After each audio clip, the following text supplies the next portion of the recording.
Ladies and gentlemen, for tonight's intro video, we are reminded of an expression of humankind, which is sometimes your sole purpose in life is to serve as a warning for others. I was almost reluctant to pull up with this video because I don't want to discourage people who try to get back into shape, because it's a worthwhile thing to do and we must encourage them. That said, it must be done in gradients, and one must learn that before you can run, you must learn to walk. And before you can do a hike through California's mountains, you must first get ready for such a venture. Behold. A girl named Grace suffered heat exhaustion after hiking just 2 miles, and her hiking group could now be facing a $70,000 helicopter rescue bill.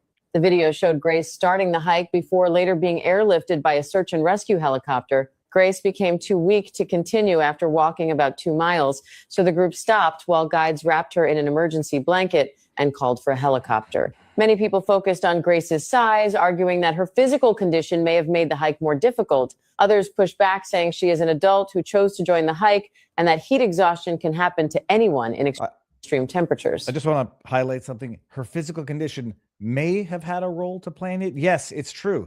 Heat exhaustion can affect anybody. Do the stats on likelihood, and you may find that it's not a may. Her physical condition certainly did play a role in this.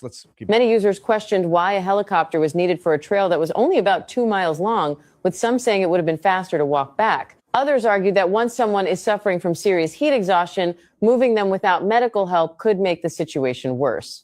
The $70,000 rescue bill has added even more controversy. The members of Grace's hiking group may have to share the cost of the helicopter, leaving the entire group facing a huge bill after what started as a short hike. What do you think? I'll tell you. A girl named Grace suffered heat. I'll tell you what I think. First of all, sometimes you don't want to make fun of things, but the comedy of life is too much. There should be no making fun of this.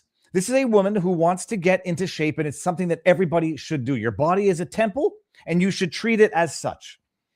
Get into shape, be able to run a mile in, I don't know, let's just say arbitrarily, roughly 7 minutes, run a marathon, all of these things. But you can't just wake up one morning and say, I'm going to do it after a lifetime of clearly not having done it. And my daughter actually sent me this thing, it's a TikTok thing they do before the hike and after the hike. And that started off as the before the hike, everybody's getting ready, happy, haha. And then after the hike, she's being airlifted out of the valley. And holy crab apples. It's kind of funny. If it were a movie, that would be the comedic section of the movie. It's a real person who's doing her best or trying to get back into shape and biting off a little more than she can chew. And I didn't mean that as a pun when I started that, and I almost feel bad now.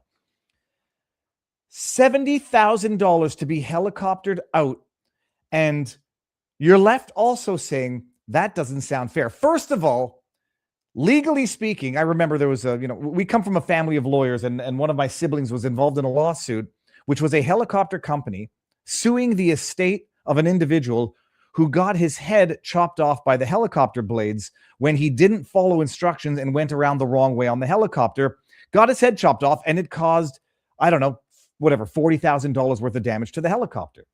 And they actually sued the estate. And I was like, that's cold, pun intended, to sue the estate of the deceased because he got his head chopped off for not following the instructions. But at the end of the day, he also caused damage to the chopper.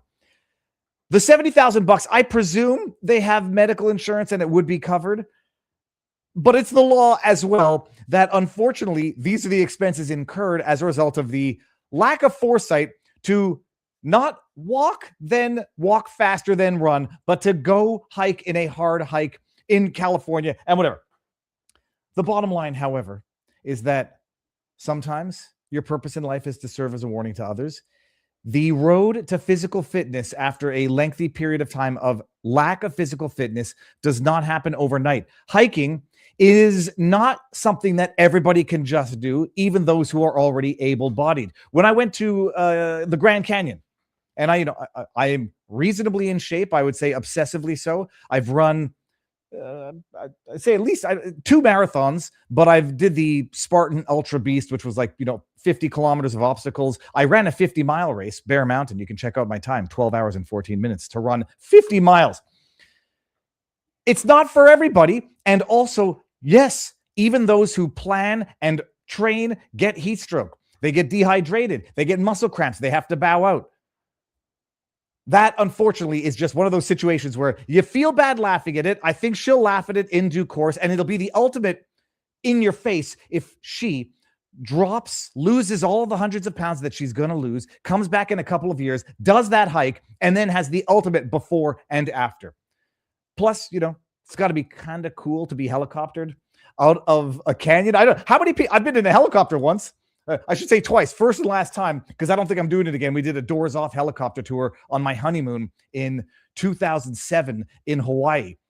I didn't realize how flipping dangerous it is and how often those helicopters go down. And whatever. Now, when you have kids, the chances and the risks you take are far less. How many people get to say they got rescued by a helicopter? And jokes aside, also try to walk a person out or hike a person out. 2 miles is only 2 miles. Putting someone, all that to say, above and beyond a good chuckle, and hopefully this woman comes back in a couple of years with the ultimate before and after. You can't make too much fun of people who are trying to do good and trying to get back into the swing of things.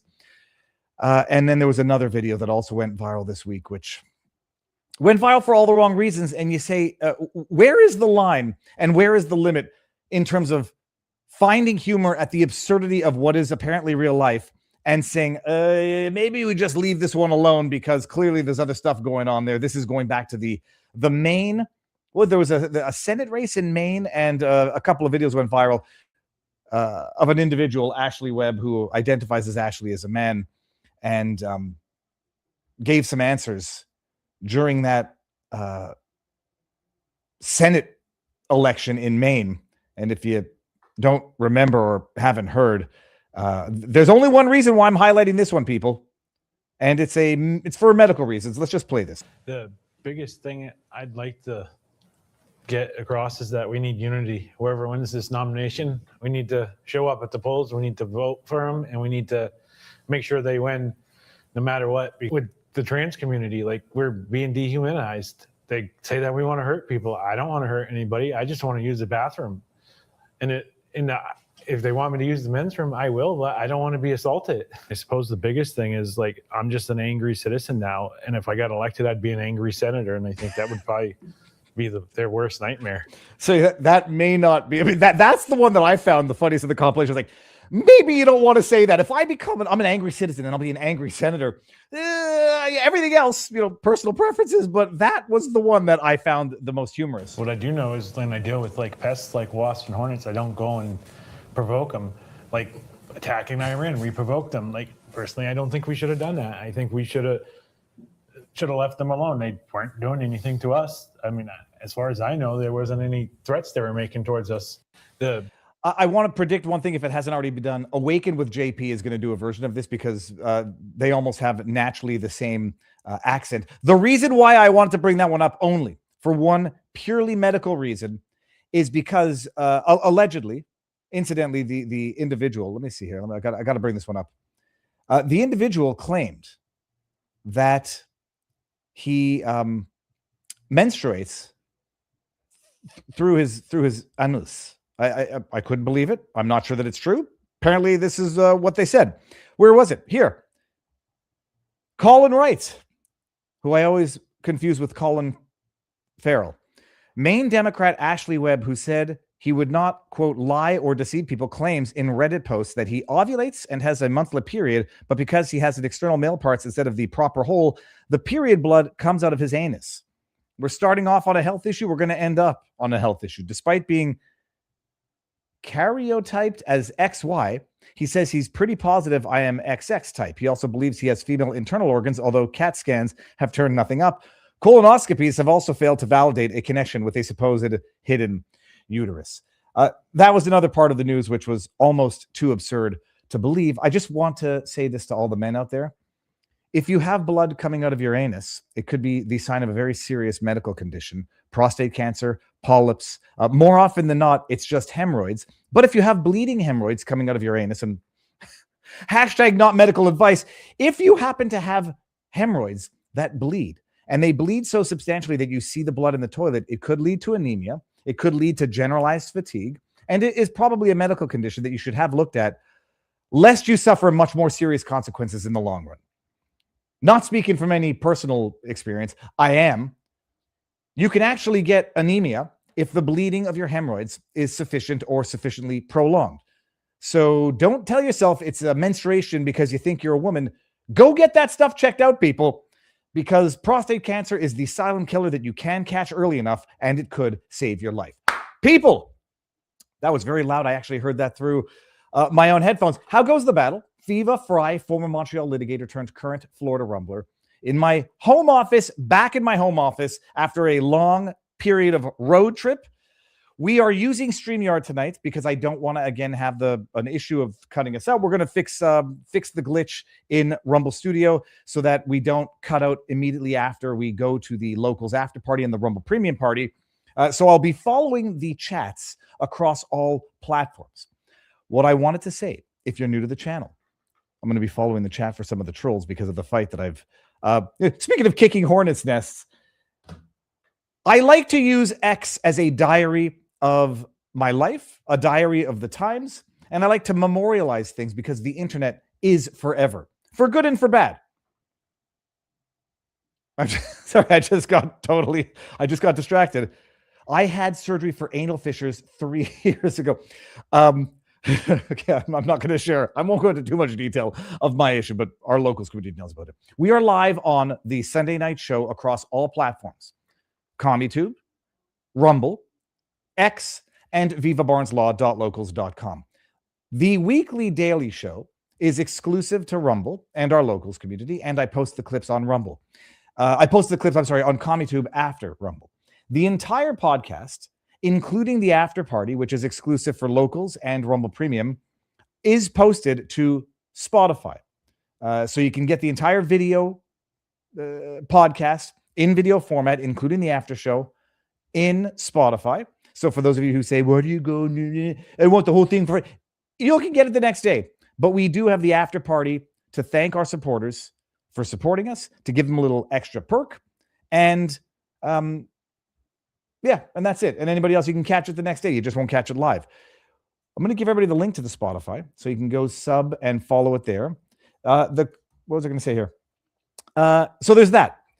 I try to get to all of the super chats, all of the Rumble rants, we get to all of our tipped questions and locals. If I miss one and you're going to be miffed and feel unhappy about it, I prefer you not do it because I don't like people complaining. I put up a tip question and you didn't read it. I do my best. Reserve the right also to, pun intended. Holy shit, just get on the show.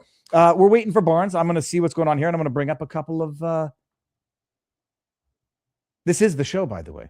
We're going to bring up a couple here. We got Chris Kraft in our tip questions, who says, Jonathan Toby, Robert, you anticipate a Mideast conflict exit deal, no deal more likely than escalation. We're going to get there in a second.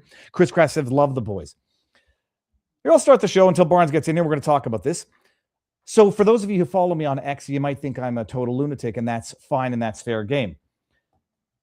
There has been ample discussion about the Tyler Robinson preliminary hearing.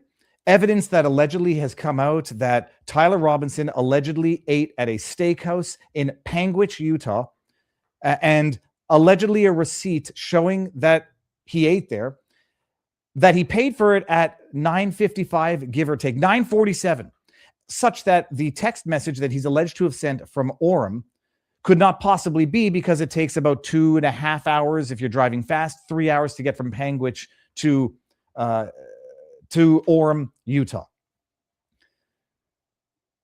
At the end of the day, all anybody should be interested in is the truth. Period. Whether or not that's the case, set that aside. And for the very people who are saying, we're just asking questions, no question should be off limits, when you get into the, how do you know that that's his receipt from the restaurant? How do you know that the waiter, there's allegedly a waiter from this steakhouse who gave an interview to a citizen journalist to the effect that he saw Tyler Robinson at the steakhouse, although he wasn't his server. He ordered 2 beers and then he paid for his meal at about $9.47 and then he left. The question is, how do you know? What I now firmly believe when we talk about ops on the internet, when we talk about psyops, and I'm gonna bring this up not to entertain the legitimacy of it, but when you understand that about 40% of the posts on X on a politically relevant or controversial topic are bots paid accounts, and or malicious actors. Once you understand that, it all makes sense. The movement online to create controversy, to create scandals and conspiracy, to the Charlie Kirk is still alive. There are people out there who believe that, and to some extent, I think it's the sign of deep trauma, like not to make any hyperbolic comparisons. You imagine 2,000 years ago, a man existed, and whether or not you believe in the religious side of this or the historical side, a man, Jesus Christ, existed, whose death and crucifixion, or I should say murder and crucifixion, was so traumatic because he was so beloved that I appreciate religious people will believe he was resurrected and he'll come back when at the due point in time. I don't know exactly what the scripture says about that. For others, it was just such a tremendous loss that they have to believe that he'll come back or that he's still alive. There are some acts and atrocities that are so grotesque, people have the same defensive mechanism. Sandy Hook being one, where some people convince themselves nobody was killed because it's easier to rationalize it that way than accept the atrocity of what happened. And Charlie Kirk, who was so beloved that people can't, live with the reality that he was brutally murdered, by whom we'll find out after trial if anybody believes the results. There is a portion of citizens journalists out there who asking questions. And by the way, I've been fighting with them. Yes, I've been fighting with Candace. We've been going back and forth. And I've been fighting with all of her followers who say, we're just asking questions. When you make a 12-part miniseries or 8-part miniseries entitled The Bride of Charlie, equating Erica Kirk to the bride of Chucky, you're not asking questions anymore. When Ian Carroll comes out and says Israel just shot themselves the day after, you're not asking questions anymore. When you go out and spread disinformation and misinformation, you're not asking questions anymore. I'm not going to attribute any ill intent. They're trying to, muddy the waters so that you can have a tainted jury pool. When a journalist comes out and says, we've cracked the case, the prosecution makes no sense now because we have documented Tyler Robinson eating at a steakhouse at 9:55. He could not possibly have ever gotten to Orem, Utah by 11 o'clock when he sent the text message saying, I'm waiting for the road to be clear. The question should obviously then be asked, how do you know? Now, a journalist, citizen denizen. No, it wasn't that. It was a diligent denizen. Did an interview of a waiter at the restaurant who believes that he saw Tyler Robinson eating at the restaurant. He said in his interview, he ordered 2 beers. He sat at the bar, table 24. They pulled up a receipt. The receipt doesn't show 2 beers on it. So you got a problem already. You have people online reiterating this receipt is the evidence. You have Candace Owens saying, trust me, I saw the receipt. And then you have people repeating the fact, she saw the receipt. Don't ask her how. We can ask all the questions in the world, just not that one. Then you have people saying, well, his name's on the receipt. Well, can we see the receipt then? You've already identified him. What do you need to blur out the name? Oh, no, his name's not on the receipt. It's identifying information. We can't release it because it'll be against the terms of service on X. And so being accused of Fed slop and gobbling up Fed slop, anybody who uses the term Fed slop now, you lose a few IQ points in my view. There is an operation going on, and it could be organic or it could be inorganic, and it's most likely a little bit of A and a little bit of B. Bottom line, by the way, the receipt that Candace and others say proves it, apparently now doesn't even have his name on it. We don't know how. The waiter who said he saw Tyler Robinson there ordering 2 beers, but they're not on the receipt. Well, set that aside. Don't try to reconcile that. The owner of the restaurant has now come out and said, this is bunk. And it is fighting tooth and nail with people who have already been misled to believe this rubbish, who now have to accept the fact that yet again, they've been misled to believe rubbish. Do I think definitively Tyler Robinson pulled the trigger? That's what the trial is for. I thought Derek Chauvin was guilty before the trial started. The trial adduced evidence where I then at the end of it said he should get acquitted. We'll see if we get there. But when someone says, I've got the receipt, okay, show it to me. Oh, I can't show it to you. Trust me. More receipts coming. So, yes, I may have gone hard, as they say on the internet, on X. I want it all to be out there. I want the people who lied for their tweets to be out there for an eternity.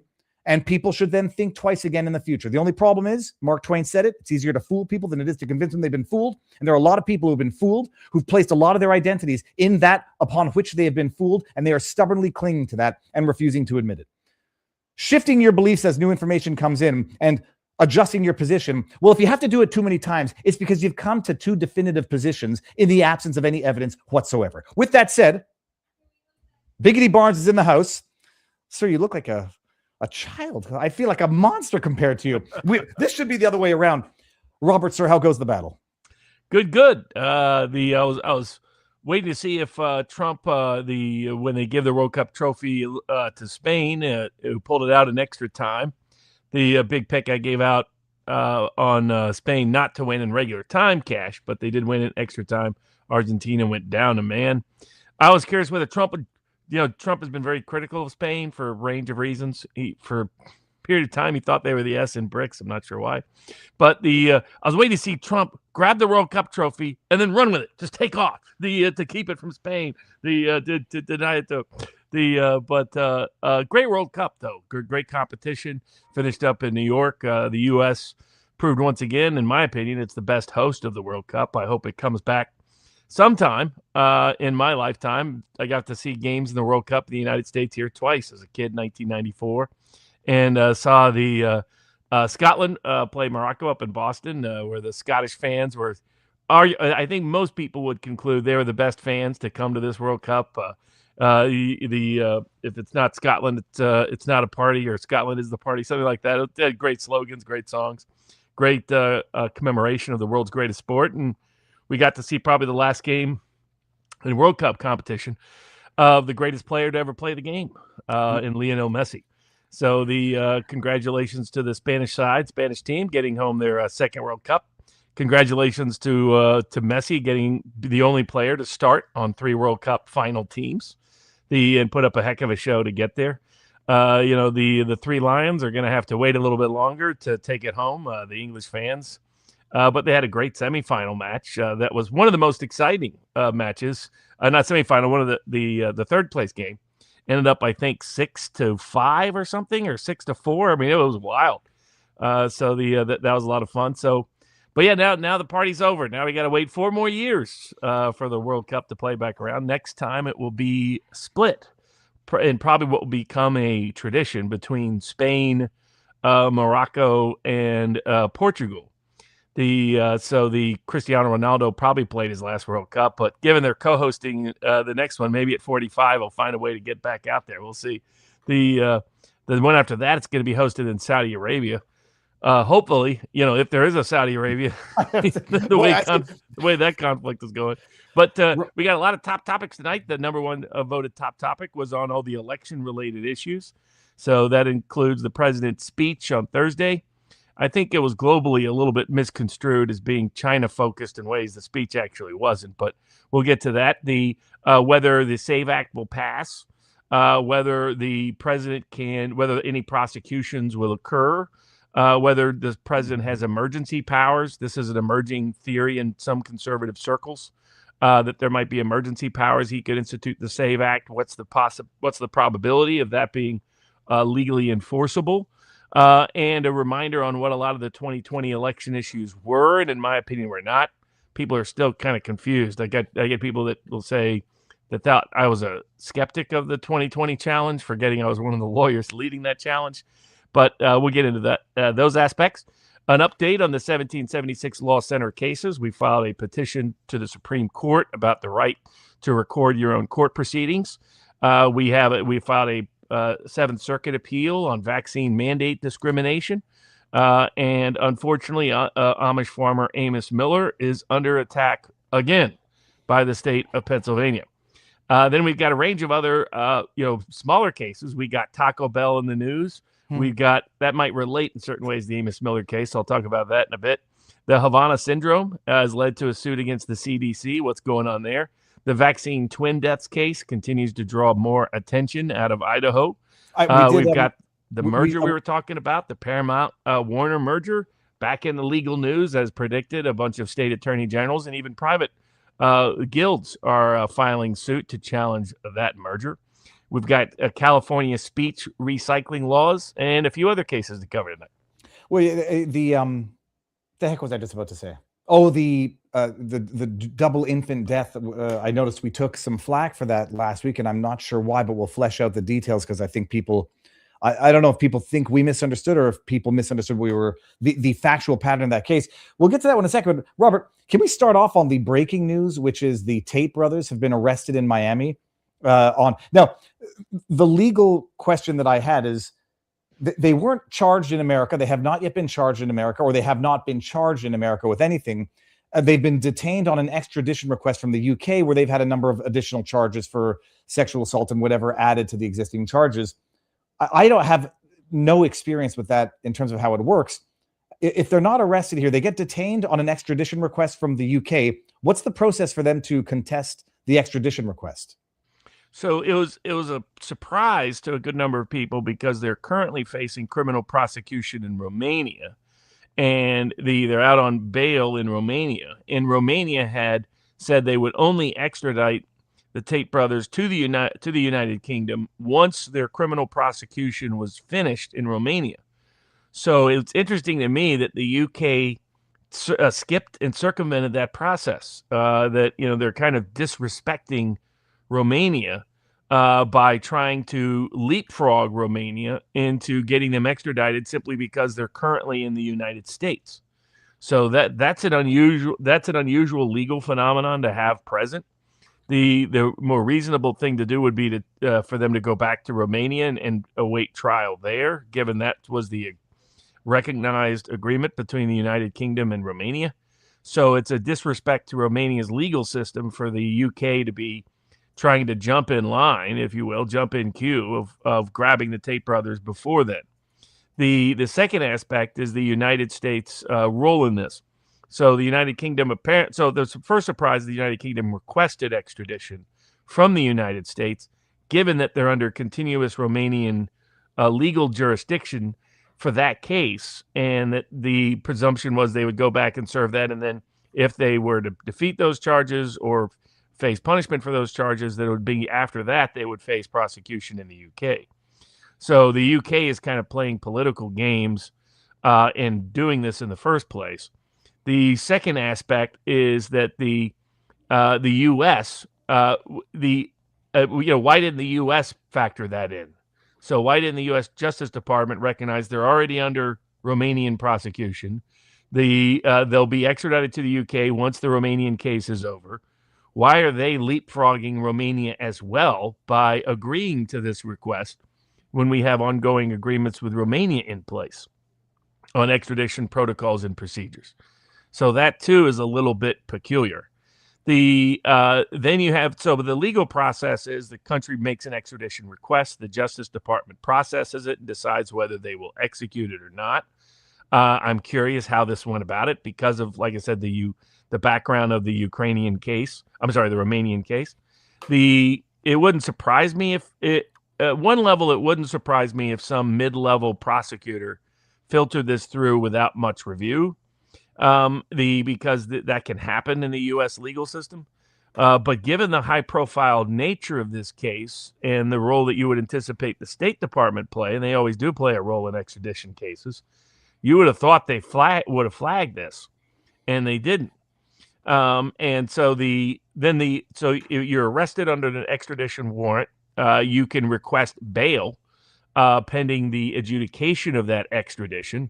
Given that the Tate brothers have not hidden where they are, given that they've gone back to Romania, given they said they will contest the UK charges and are contesting it, in fact, in various courts, I think on human rights grounds, they're challenging the UK prosecution, because one of their arguments was the UK extradition request failed to detail the facts of what they were being charged with, or who it was that was even accusing them, which put them in a difficult position of being able to defend against an extradition request on charges they're not aware of. They don't know the details of in terms of even the name of the accuser. So in the U.S. they'll have the same process to challenge that under the U.S. UK extradition law. That's one part. The other part is under U.S. law governing extradition protocols. As a whole, it's a very political process. Judges tend to just rubber stamp extradition requests to foreign nations unless you raise unusual constitutional or political issues in the extradition. But given that they've been very public where they're at and so forth, they should be granted bail, but they may not, depending on what judge they get. And we'll see if it's why is the U.S. sticking its nose in the middle of a fight between the U.K. and Romania? I don't understand that. I think it violates internal U.S. protocol about how this is supposed to go about. Somebody in the State Department didn't adequately do their job, is my guess, and somebody in the Justice Department didn't either. But there's limited grounds upon which you can contest an extradition under U.S. law. And under the U.S.-UK extradition treaty. So famously, Julian Assange fought the U.S. extradition request to the U.K. for a very long extended time period, but he had access both to the U.K. courts, which have a little bit broader interpretation of extradition remedies, and he fought it under various EU human rights provisions and human rights conventions that the U.K. is signatory to that we are not. So we'll see how it goes. I thought them being here was a little bit of a risk. I don't know how much they appreciated or valued that risk. They had filed a defamation suit to try to prove the allegations against them are false. That case was scheduled for trial, I believe, in just a few months. So the timing of it seems very peculiar to me. Everything about this case is screamed political. I know their Tate brothers have their critics that are firmly convinced of their guilt. The length of time between the incidents arising under these cases, to my knowledge, raises serious questions about the timing of the indictments, the political motivation that may be behind the indictments in pursuing the Tate brothers. There's been a lot of claims that I think are going to turn out to be exaggerated claims or not factually well-founded. And the fact that the UK won't tell the Tate brothers what exactly they're being accused of in terms of the underlying facts and who it is that's accusing them reaffirms to me serious doubts. And this comes in combination with their targeting of Russell Brand for allegations that are very belated. And is it a coincidence that the Tate brothers have become high-profile political targets in the middle of all this? I'm not buying that. So I still think it smacks and screams of politics as to the motivation and as to the timing of these actions. That doesn't mean the factual allegations aren't true, but I have doubts about the factual allegations, given that the UK is scared to even detail what those factual allegations are at the extradition stage, which really they should do in order to adequately contest the extradition. Well, I'm going to just make the obvious joke that people are saying he should be arrested for those pants alone, and I was going to make a joke to say that he's wearing my pants because I don't know why they're 6 inches too short on him. That would be a joke. The not joke part of this is, and I know you and I have taken flack because I still do. You can admit when you have your preconceived or your initial reactions, like I did with Derek Chauvin based on the videos that changed as the evidence was adduced, wasn't calling for him to be executed prior to trial. And when it came to Andrew Tate, you had your online sleuths saying they're dead to rights, guilty. Here's all the videos that they don't appreciate. The main video of him whipping a girl was allegedly role playing in the absence of any proof to the contrary. And people were angry that both you and I refused to condemn the Tate brothers based on their online sleuthing. And then when it came to the lover boy provisions of human trafficking, people weren't, taking too kindly to your interpretation of things, ours, mine as well, which is if this is going to be the trafficking element of this, basically any form of pornographic business is going to be trafficking by definition. Any use of young women for pornography, it's an industry you should stay the hell out of, if only for this reason. But if this is now going to be the human trafficking of using women for whatever the hell they called it, like sex cam videos, all porn by definition, you couldn't even get a consensual disclaimer if this is going to be the new criteria. So yep. The evidence of his guilt of assault, and I appreciate Laura Southern, who I know, and you don't doubt people, came out with her, her statement when she wrote her book and publishing her memoir. One of the bottom lines to this as well, and it's sort of Brianna Morello's take on this, who's an independent journalist, is at some point in time, even if the allegations are true, you can't have a meaningful defense if the accusations are 10, 15 years old, and appreciate all the nuances and difficulties that go into reporting being a victim of assault. At some point in time, however, the administration of justice can't deal with 15-year-old claims in terms of a defendant being able to adequately defend themselves. So the evidence of Tate's guilt in the social media world has been debatable at best. This, arrest and extradition, however, certainly is going to strengthen all of those arguments. Yeah, well, and it's also going to strengthen the political motivation of it. Tate comes out some years ago and says he's a target of what he calls the deep state apparatus, and then they dredge up very old, questionable allegations and accusations to wage a full-scale criminal legal war on him. Isn't it confirmation of what? Let's put it this way: if he was right, that's what would happen, and it is what's happened. So the political motivation on this is off the charts. I mean, to call this human trafficking is a complete stretch. It demeans true human trafficking. It's just like it's my same view I had on the Julian Assange case. When you start treating whether he used adequate birth control as the same as rape, then you've got you're demeaning every single rape victim. Because it's not the same at all. And this is not human trafficking. It just isn't. I get you could legally cram it in there, but once you start cramming everything in as human trafficking, as anything that, it's like the regret equals rape allegations, like the Graham Plattner case. Everything about that screamed regret, not rape. And when this happens, it happened on college campuses over the teens. By a lot of Barack Obama appointees and feminists. And it was later left-wing legal scholars that wrote the book Moral Panic, describing how they were eviscerating civil rights and demeaning all rape victims by equating any regret as rape. And somebody pointed out that if the gender roles were reversed, Plattner would have been the one that had a rape claim because the woman claimed that he was clearly intoxicated at the time.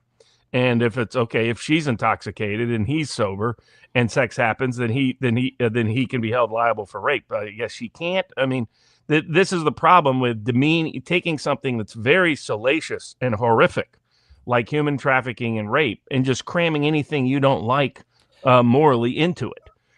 It ultimately also will start to discredit those kind of allegations and accusations when they're true and when they're real, when they're Epstein files kind of allegations. So it's I don't like this approach. If they stuck to a specific limited set of particular allegations of deception in this case or abuse in this case, that would be one thing. But instead, they're trying to pretend that the Tate brothers are Albanian criminals smuggling women across state lines all around the world, entirely coercive against their will, holding him captive in some basement someplace to force to do pornography when the allegations don't even get close to claiming that. For those that don't know, most of the people that were the women that were involved in the Tate webcam business have vouched for them.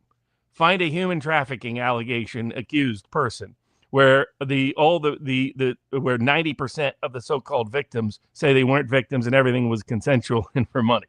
So that's the problem with this. It's a tendency of the feminist left and the moralist purist right to let's cram all the behaviors we don't like into these horrific crimes so that people are so terrified. Oh, I don't want to defend that person. I don't want to get anywhere close to that because they're accused of human trafficking. They're accused of rape. When the facts being alleged, and in this case, we don't even have the factual details in the UK case, as far as I know, then it diminishes and demeans the true moral horror of those kind of cases.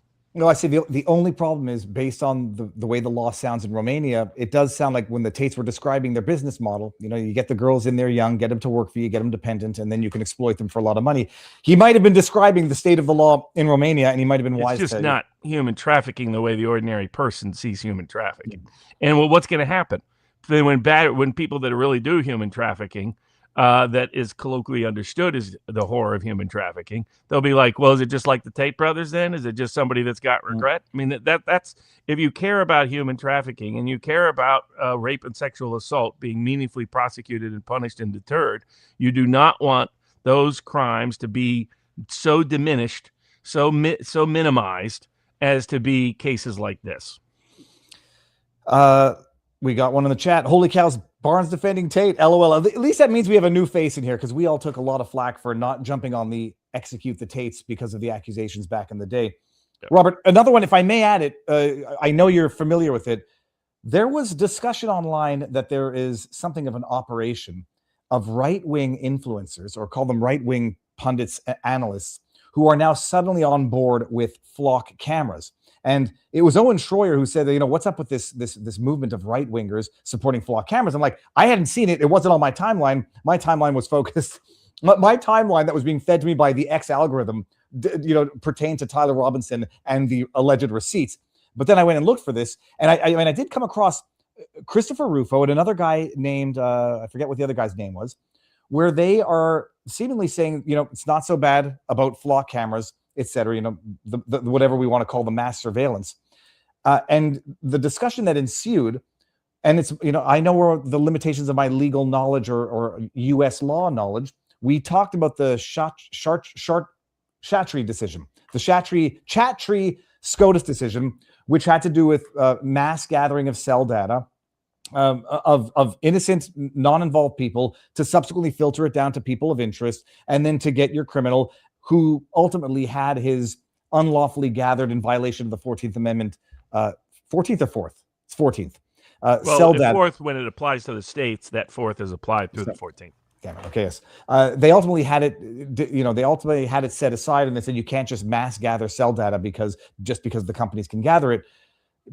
The question is whether or not there's a similar argument that can be made for these flock cameras, where people are saying, they're not, they're only going after the explanation. They're only going after criminals. They're only using it to traffic, to locate criminals through license plate readers that are everywhere.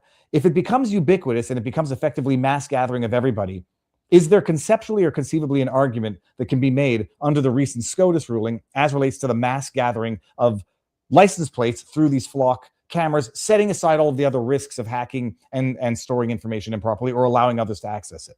Well, the thing is, my understanding is the flock cameras themselves are owned by private companies. So that the question is, to what degree do you have government action taking place here? So did the government authorize it? Did the government procure it? Is the government obtaining the information or data? That's the part that's filtering through. What is the meaning of this being a private entity? Does that restrict their ability to do what they're doing? What's the grounds to sue under those instances? So the flock cameras are becoming very controversial. More and more cities and towns are denying them access, much like denying AI data centers access is a growing phenomenon across the country. And that's it just exploded kind of on the scene. It's clearly being used for, it appears to be mass gathering. There have been a lot of reports of false identification taking place. So you have that issue, but it's figuring out exactly what is the relationship between the government and these cameras. And that will unwind how to sue. If they're private entities, there may be different ways to sue than a state entity. If it's a state entity that's causing the harm, then that would be a separate grounds to sue. And it's figuring out the balance between those two. And that's a work in progress. It'll be a work in progress at 1776 Law Center, is ways to challenge these AI data centers, way to challenge these flock cameras, because they're clearly a constituent component of the surveillance state, which is an issue of concern to 1776 Law Center, as a matter of personal freedom and political freedom. It's sort of within that context. And so I think that will be a continuing issue to explore, and I'm sure we'll be involved in supporting litigation against and legislative reform and public action again, and exposing in the court of public opinion the problems that these things are causing. I have to, because it's funny, Robert. 43 minutes. Barnes Esquire hasn't blamed Israel, Zionists, or Jew. You guys are. I love it. This is from the CommieTube chat, so I can see what's on their mind there. We're going to get to some of the locals chat in a second, and there's a Rumble rant over on Rumble. But Robert, the other question that I was going to ask was, do you see this a right-wing operation of right-wing analysts, influencers, for lack of a better word, who are trying to promote the tolerability of these flock cameras? I have not. So I'm unaware of that occurring. So it wouldn't surprise me if it's occurring. A lot of influencers are for sale. There was, speaking of that super chat, recent commentary concerning the extraordinary effort that the Israel lobby has taken in the United States to basically buy off influencer opinion. exposing Brat Parscale in particular and its connection to the Salem radio network. That someone you interviewed became the middle of that because a congressman, Congressman Fine, the one who said he wouldn't wash his hands after shaking hands with Benjamin Netanyahu, is now refusing to vote for things like the SAVE Act in the House until the Trump administration cuts all ties in any way, shape, or form to Alex. I can't pronunciate his last name. Brusewitz. Brusewitz, yeah. Brusewitz. Yeah. The simply for pointing out what Vice President Vance pointed out on the Joe Rogan show, which is that there's an aggressive Israel lobby in the United States. It's no shock to anybody that has eyes or ears. And that they specifically went to great lengths to undermine the memorandum of understanding that's now been shattered over the last week anyway. And Fine was demanding that he be fired or he wouldn't even vote for things like the SAVE Act. I mean, this is a guy who's mostly loyal to a foreign nation. I've just got to read it. This is from Randy Fine. There was a reason the first time I shook Netanyahu's hand, I did not wash it until I could touch the heads of my children. To which shoes. I mean, I'm sorry. This is delusional. This is nuts. This guy is crazy, and he's an embarrassment to the Republican Party brand. But the fact, but it gives you an idea of their scale. They're not willing to have anyone around, even even Alex, who we don't agree on a wide range of things. That even someone like him, to point out the obvious, demands that he be fired, or Fine will hijack and hold hostage his vote for things as important and consequential as the SAVE Act. So it gives you, I mean, if they wanted to prove that they were not disproportionately influencing American public action, they're doing a really poor job of it, the Israel lobby. Well, it doesn't even have to be disproportionately because there is influence from Qatar and China, etc. Just even statistical overrepresentation of influence or attempts to influence, and you flipping can't deny it. The only question is, are you going to say, well, if you only focus on that, which you, Robert, don't, nor do I, you can't deny it. It's undeniable. Anybody denying it is in denial, period. Jarbot says, how is a private flock camera in the public domain any different from a private citizen standing on the corner with a camera doing the same thing? They could just hire those sign dancers. Hire the sign dancers. That's funny. Yeah, but that's the legal issue to unwind. Is figuring that out, and it's going to be one of the projects at 1776 Law Center to figure out ways to legislatively, court of public opinion, and the courts of law change their nefarious influence on American society and American life. And then we got Capo Suit who says, Fed slop, Fed slop, Fed slop, say it 3 times and you're Somali. Okay. Now, by the way, so talking about the SAVE Act, we'll get into the Iran thing. We have a couple of questions in our locals community. And by the way, I asked our locals community if I look too dark. Robert, I'm going to make a short video about it. It's going to be a public service announcement. My floodlight, which is now I understand a mercury-based floodlight, literally caught on fire on Friday's show. It started sparking, and then the bulb fell out of the base. The base caught on fire, and I'm sitting here looking at it. So now I'm using LED lights, which I might need a couple more, but I do look very, very tan. Robert, Donald Trump had his speech last week, talked about Chinese interference, not successful interference, but interference by definition in the 2020 election in terms of accessing data roll information. There is no evidence that China influenced the outcome of the 2020 election. It seems that we had Democrats doing that by way of all of what we know, and Time magazine described. But Trump mentioned it. It became the news of the week, and it became a news of conspiracy that Trump is mentioning Chinese influence in the elections for, I don't know, to distract potentially from the real source of potential interference or influence in elections, to give to throw some meat at a base which may or may not be frustrated at the lack of meaningful reform when it comes to elections, getting through the basic things like the SAVE Act. What did you make of the alleged Chinese involvement? My major issue, and feel this is part of your answer, is that when did Trump know of this? Because I know they recently declassified the documents. When did he allegedly know, or when did he know of the alleged Chinese interference? And did it coincide with him making policy decisions that would be wildly reckless if he had knowledge at the time of those Chinese student visa decisions of the alleged interference of the Chinese Communist Party in 2020. So I don't know if you have a better understanding of the timeline as to when he knew what, but what do you make of the allegations of China attempting to get involved in influencing the 2020 election or any other election? Well, speech ended up focusing on a quartet of factors and a bunch of factors that we thought would be included. That, those of us that were tipped off on Monday that he planned on giving this speech were not included. So there were a lot of things that were not even referenced in the speech that had been talked about beforehand. I don't know whether that was misinformation, whether that was people in the White House effectively gutted the speech. The speech ended up not being, he referenced investigation and prosecutions. Doesn't seem super likely that's going to occur. And he focused on a quartet of factors. One, as you note, China got the headlines, but it was actually probably the least consequential factor for the 2020 election.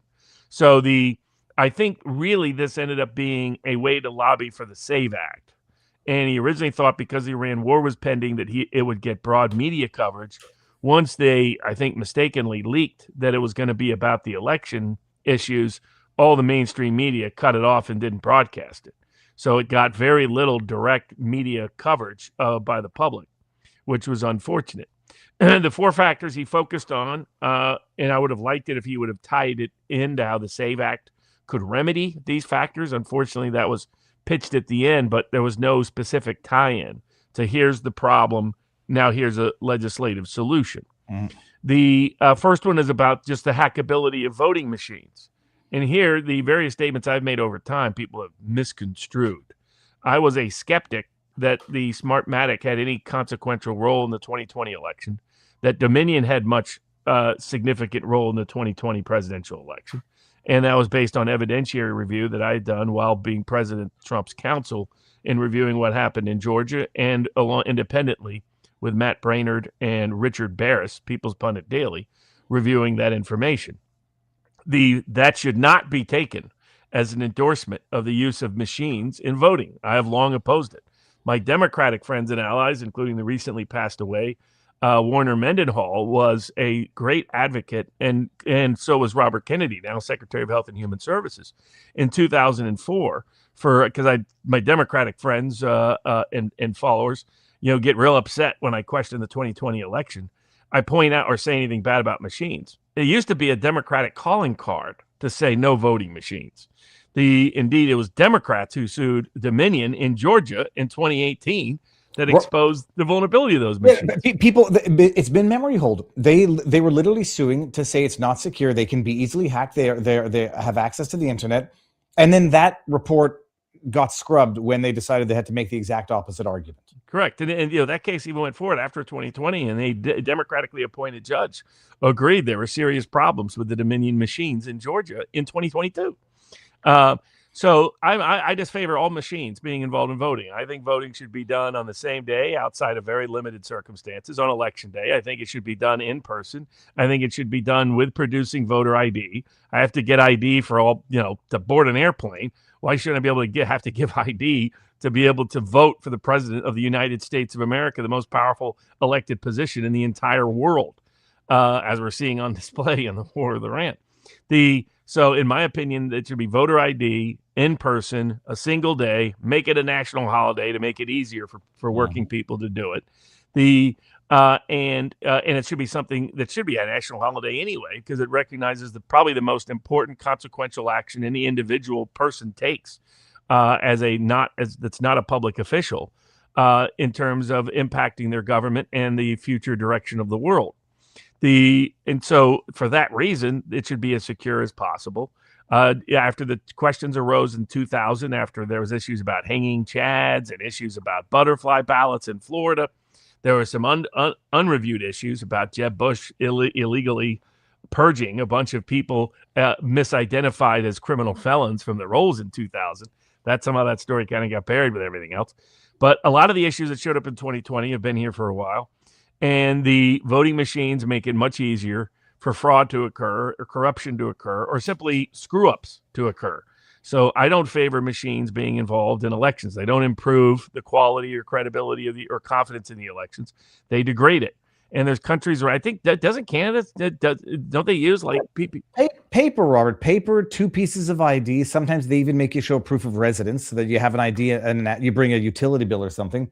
It's patently absurd that if the argument is that it's a constitutional right to vote, interstate travel is a constitutional right. And so if you have to show ID to fly on a plane, the same argument should apply.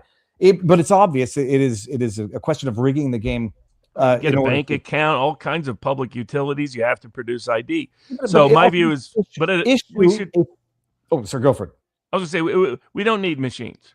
They don't make it simpler. They don't make it easier. It does require increasing your manpower. And now it doesn't remove the risk of fraud by any stretch, but what it does is it increases confidence in the quality of elections. And what the president identified is that what pretty much every study has concluded, which is these election machines, usually at what you'd almost call mid-level of software and technology anyway. They're not the most secure. It's not like hacking into the CIA. And so we should not have voting electronic machines involved much at all, if at all, in our voting. And I think the president's concerns in that regard were well taken. His second area of concerns was China. And what he referenced was just the way in which we maintain our voter databases and voting. He highlighted, look, our machines are hackable. Look, China was able to hack our voter registration databases. They or any other bad actor could likely hack our election machines. Shouldn't we get away from machines? I thought that was the takeaway I had, not let's go to war with China, trying to set up China as Russia 2020. Russia 2016, China 20. I didn't take it that way. I'll get into the history of how that came about. There are people who do have that intent, but that wasn't my interpretation of the president's intent. Then he talked about Michigan, and he focused on one aspect of Michigan, and this was an investigation that was pending all the way back in 2020 and was by the U.S. Attorney's Office and being pursued by the Michigan Democratic Attorney General at the time, by the way, which one of the way, especially once you have mass mail-in voting or no voter ID, then what you could do is have a bunch of bogus registrations, and especially if you can do mail-in or electronic voter registration. And what they tracked was an organization trying to do that in Michigan in the build-up to the 2020 election. There are other aspects of that investigation he didn't reference, but I'm aware of that included, getting those ballots in for fictional voters that don't exist. Or at least didn't live in Michigan and weren't properly registered to vote in Michigan, into the ballot box in Michigan. And then the fourth area of concern he referenced is showing that there are, at least from the voter files they've been able to obtain, which is a limited portion, more than 250,000 non-citizens registered to vote in the United States. That probably wouldn't be a huge shock because there's cities and towns that allow non-citizens to vote in their elections. That's been a lefty trend over the last half decade or so, or maybe a little longer than that. And then, of course, you have a lot of automatic voter registration that occurs now with driver's license and things like that, and you don't always have to have citizenship to obtain those, or proof of citizenship of it. So he just identified, look, our voting system is not, it does not instill confidence. He referenced, California is still voting 5 weeks, counting votes 5 weeks afterwards. The Supreme Court has now greenlit states allowing ballots to pour in after Election Day in their recent ignominious decision. And so I think what he identified were legitimate, credible concerns, and of which I would note Democrats at one time or another have joined. Democrats have previously complained about voting machines. Democrats have previously complained about the possibility of foreign or illicit interference in our election processes. They haven't really complained these days about non-citizens being on the voter rolls, but at one point they did. And the problems in Michigan were being pursued by Democratic investigators and Democratic prosecutors. So it should have not necessarily been a partisan speech. I think it could have been better enhanced if Trump would have enhanced it to cover additional elections, even where Republicans were culpable, like fraudulent mail-in voting in a North Carolina election some years ago. To enhance, look, America has, in my view, some of the least credible, least confidence-inducing election systems in the world. We don't require voter ID to vote. You can vote by mail, and your ballot can be received days, even weeks after Election Day. can be counted days and weeks after Election Day. We've got hackable machines all over the place in a wide range of elections. Our voter registration rolls are constantly, I mean, there's more voters registered in many jurisdictions than there are people who live there. This is a problem. And and Democrats used to complain about this. 2000, they complained about how Florida managed its presidential election. 2004, they were the ones saying the Diebold machines in Ohio, because of Diebold's owner being connected to the Bush family, rigged that election. My old friend who recently passed away, Werner Mendenhall, insisted till the day he passed away that election was rigged based on investigations he had done. This does not have to be a partisan question. We should have, around the world, how do they generally use elections? They do it on one day. They don't do mass mail-in voting. They require voter ID. They don't use machines, and they do paper ballots. And they count and canvass those ballots in front of independent third-party observers. That's how we should do it. It's how the best elections are conducted. And the SAVE Act the SAVE Act's provisions have 80% plus approval across party lines when they're individually tested, like by people like Richard Barris, People's Pundit Daily, with a high degree of accuracy in his national public opinion surveys going back more than a decade. So I think that unfortunately, China stole the news. And unfortunately, some details about how the solutions would fit the problem were not included in the speech. I mean, basically, somebody in the White House gutted that speech and gutted it so much that its efficacy was sharply restricted, and then leaked the fact that, or the subject matter of the speech, knowing that would lead the media to not cover it. It means, Trump still has deep saboteurs inside his own administration. And, Swampy Susie Wiles likes to run around taking credit for no leaks. Well, this was one of the most damaging and devastating leaks that's occurred in this administration. Robert, not to get conspiratorial, some people are going to say, why didn't he give this speech earlier? These are not new facts. It should have been done early enough so that they could implement it, or at least push for the passage of the SAVE Act so that its provisions could be implemented before the midterms. Some people are going to say that. Other people are going to say he deliberately did it now at a time when they can't implement any of the provisions for the midterms, so that some people can argue chicanery for the midterms if the Republicans get their asses handed to them, like some people are predicting. I guess two major issues. One is that one of the key saboteurs of all of this has been CIA Director Ratcliffe. I like to emphasize the rat in his name. To your point about a lot of these issues had been documented, the ones he publicly talked about. It was talked about that they purportedly had allegations of China actually facilitating mail-in ballots with Biden-oriented NGOs in the 2020 campaign. That never came out. The Ratcliffe had been promising he would prove that, and that was part of the reasons for the delay in giving ever a speech. It was always, I suspect, garbage. What Ratcliffe did when he was the director of national intelligence was try to misdirect the president's concerns about the 2020 election towards Venezuela, towards China, towards even Iran. People may have remembered leaks about somehow an Iranian connection to all of this. That was always false. That was Ratcliffe trying to capitalize off President Trump's deep concern with the 2020 election and misdirect it to the deep state's geopolitical foreign policy interest. So that's that aspect. The second aspect is the timing originally was going to be Tulsi Gabbard producing a report on the 2020 election, but Ratcliffe helped push her out. And by pushing her out, she wasn't able to complete that report. And so Trump just stepped forward and gave the speech anyway, knowing that report would never be finished or finalized. But that was one of the other reasons for the delayed timing of it.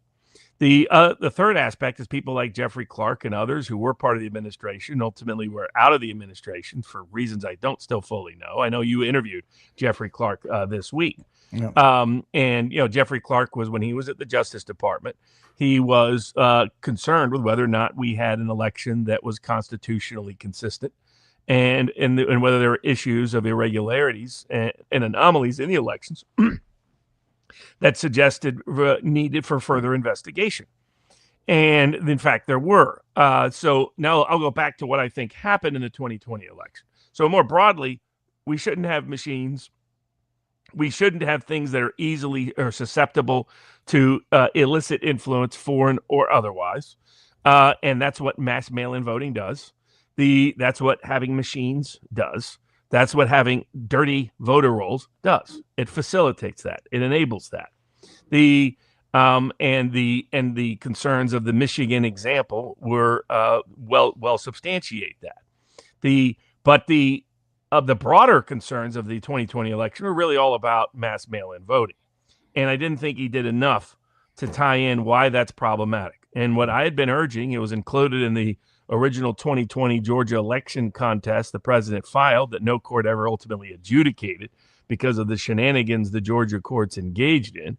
And contrary to the Democratic talking point that 70 plus courts address these concerns and rule the other way, it's utterly false. That's not what happened. The factual merits of what happened in the 2020 election were never adjudicated by anybody anywhere, period, end of story. And I challenge and contest anybody to show otherwise. They mostly relied on various doctrines of judicial abstinence to stay out of the merits of the factual concerns. Someone point to me a single jury trial that happened. There wasn't one. Point to a meaningful bench trial that happened. There wasn't one. Point to one where all the facts were fully investigated, developed, discussed, discovery conducted, examined, and tested and tried. It never happened. It should have, but it didn't. The Supreme Court went AWOL on it, Amy Coney Barrett being the key vote to make sure that didn't happen after it had been promised that she would be the key vote for it to happen when she was appointed in the first place. The issue I encourage people to go back, whichever political side you're on, to look at the James Baker and Jimmy Carter report, I believe published in 2005. That was a commission conducted after the 2000 election controversy. Jimmy Carter knew about election fraud, had seen it happen in Georgia. Jim Baker, of course, former Secretary of State, tight with the Bush regime, had also seen it happen. Texas was infamous for it. You can just Google Box 47 and Lyndon Baines Johnson and find that story about how he stayed to be in the Senate in the first place.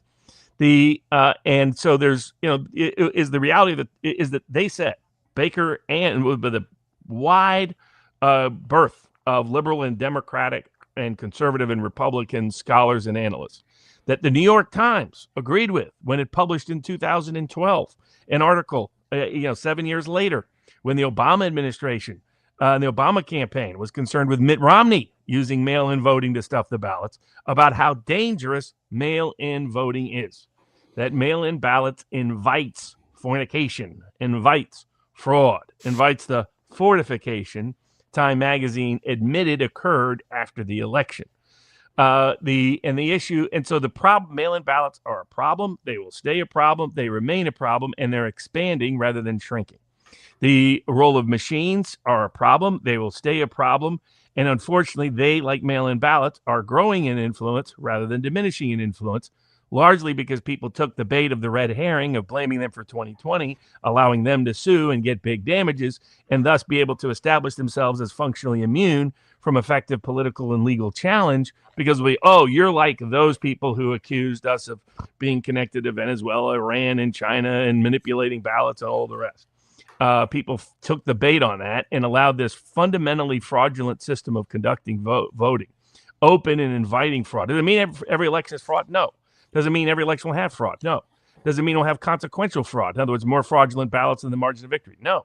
Republicans have won, as Thomas Massey's pointed out, a bunch of elections. It doesn't mean that every election is fraudulent or guaranteed to be fraudulent. It means it's an undue risk of fraud, undue risk of undermining confidence in the electoral outcome being the accurate outcome of the voter's intent. And the Constitution provides a protocol for this. It says only the legislature of each state shall set the rules for the presidential election, and that only those rules will govern the election. And that's where 2020 was an unconstitutional election. It was constitutional fortification. It was a fornication. It was a fraud on the Constitution because people were registered to vote who the state had not said were allowed to be registered to vote. Some of those registered voters that were not legally registered cast ballots that were counted in that election. The way in which they voted included soliciting and delivering ballots in ways that violated the state legislature's rules for presidential elections in multiple swing states. And then the way the vote was counted and canvassed in each of these states by the electoral officials was done again in conflict and in contradiction to the rules set by the legislature of the state.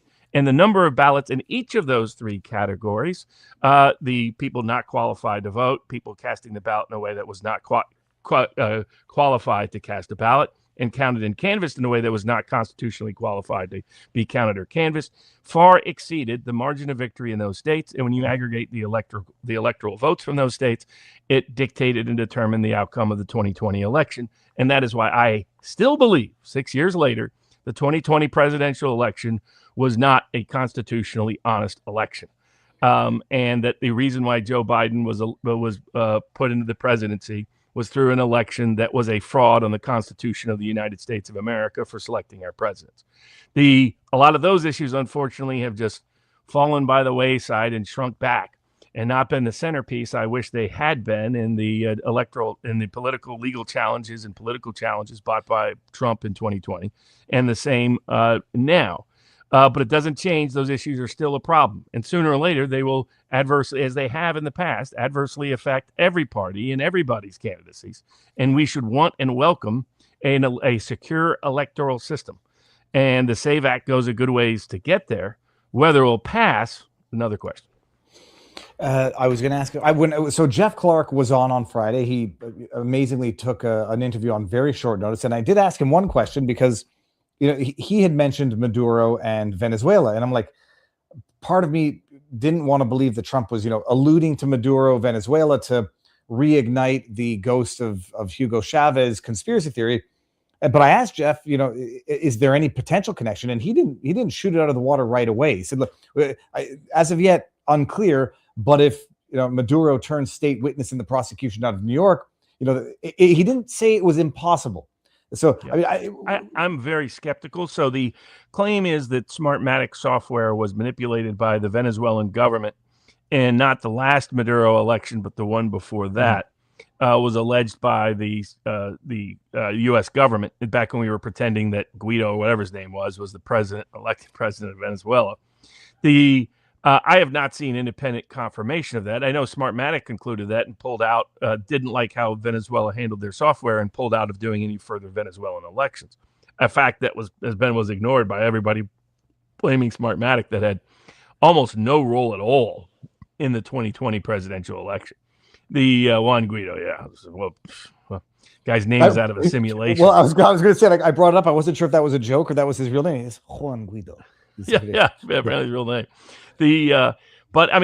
Now some people had suggested that so I don't think anything will develop out of the Maduro side of that. And I think that was mostly wishful thinking and probably people who are convincing the president to kidnap Maduro in the first place with this guise that, he'll be able to out what really happened. And it's complete hogwash. It's the deep state running a number on Trump, which they have been very successful at in the last year of his presidential term.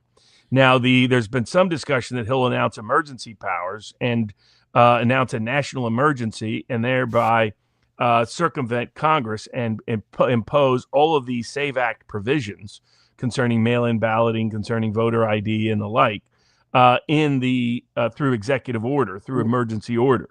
But having seen what we've seen in respect of all of his executive orders, the chances of it surviving a challenge, I would put it. Well, people have 1.5% themselves because the National Emergencies Declaration Act provides for different remedies. There are these people running around saying, the courts won't be able to challenge it. Congress would have to have 2/3 to overturn it. They're just wrong. That isn't what's going to happen. The courts are going to say it's in excess of the president's power and invalidate it very quickly as they already have other provisions. So that is not an answer. The only answer is a meaningful SAVE Act passed. It will not likely impact the 2026 elections, but it could impact the 2028 elections, which might end up more consequential with the presidency on the ballot. But either way, we need to reform our elections, if for no other reason than the public to believe that their vote actually matters. Well, now, there's a majority of the country outright on both sides that thinks elections are often rigged and their vote doesn't matter. You can't continue to function as a constitutional republic under those terms. Not just that, you can't possibly continue to lecture the rest of the world and foreign countries on the legitimacy of their elections if you don't have them, legit, or at least the semblance of legitimacy back home. Robert, let me read a few of the Rumble rants before we get on to the next thing here.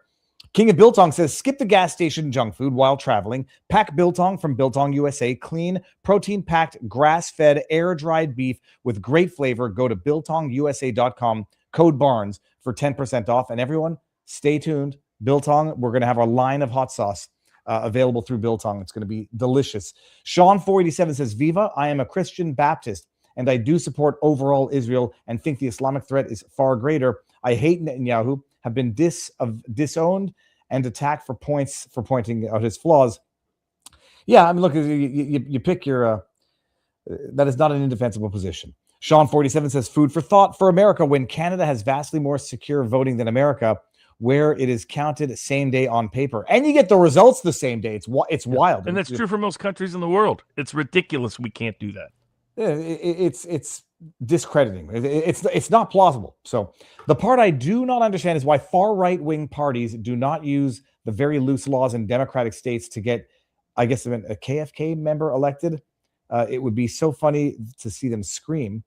Le French says, Trump talking about China election interference is mirroring Biden accusing Russia interference right before pushing more provocation from Ukraine. This is propaganda to prepare for war against China. I don't think so. I think if you want to get cynical, it's about him saying we're going to lose the midterms, and now you have a seed of doubt as to whether or not it's legitimate. I don't think he's seen the way the war in Iran has gone. I mean, nobody's going to tolerate war. And if you followed the speech, the point was, look at how if China or any other country could hack our voting systems, they could also hack our registration rolls. They could also hack our voting systems, because he started off talking about how hackable our voting systems are. So his point is that anybody could do this.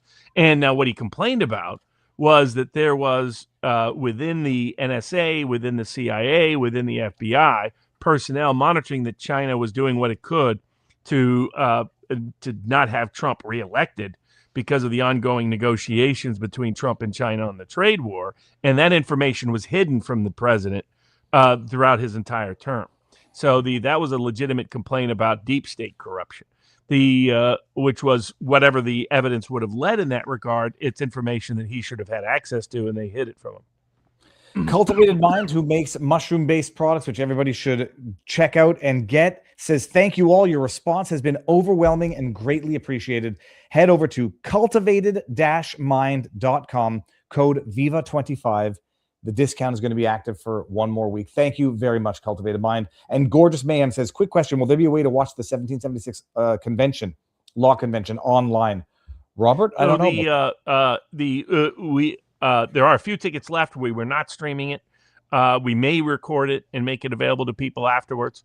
There's only a few tickets left. So if you want tickets, go to 1776lawcenter.com.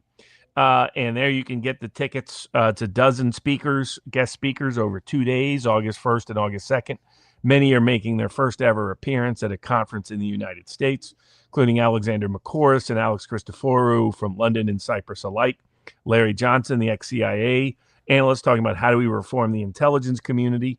Former military whistleblower Daniel Davis and Jim Webb coming in about how to reform the military apparatus, supply chain, and what's gone wrong in how they get promoted, how they get protected, what's in just the national security and defense of our country and the political aspects of that. Richard Barris, People's Pundit Daily, coming in to do his updated survey on what do American people think about food freedom, medical freedom, political freedom, and financial freedom. What are some of the hot legislative proposals that people can look forward to or campaign on or advocate in the court of public opinion? Chase Hughes coming in to talk about, just on Joe Rogan a second time, coming in to talk about how do you detect and defeat CIA-style PSYOP. Greg Hartley and Scott Rouse of the Behavior Panel coming in, talking about how do you detect deception and communicate honestly.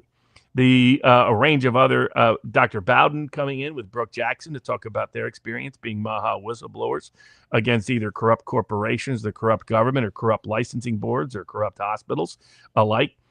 State Representative Michelle Rouneau and MAHA advocate Amy Miller coming in to talk about their successes at the state legislative level and at a local level at pushing through MAHA proposals for food freedom and medical freedom, whether it's against vaccine mandates or the right for you to buy food directly from the farmer or the producer of that food.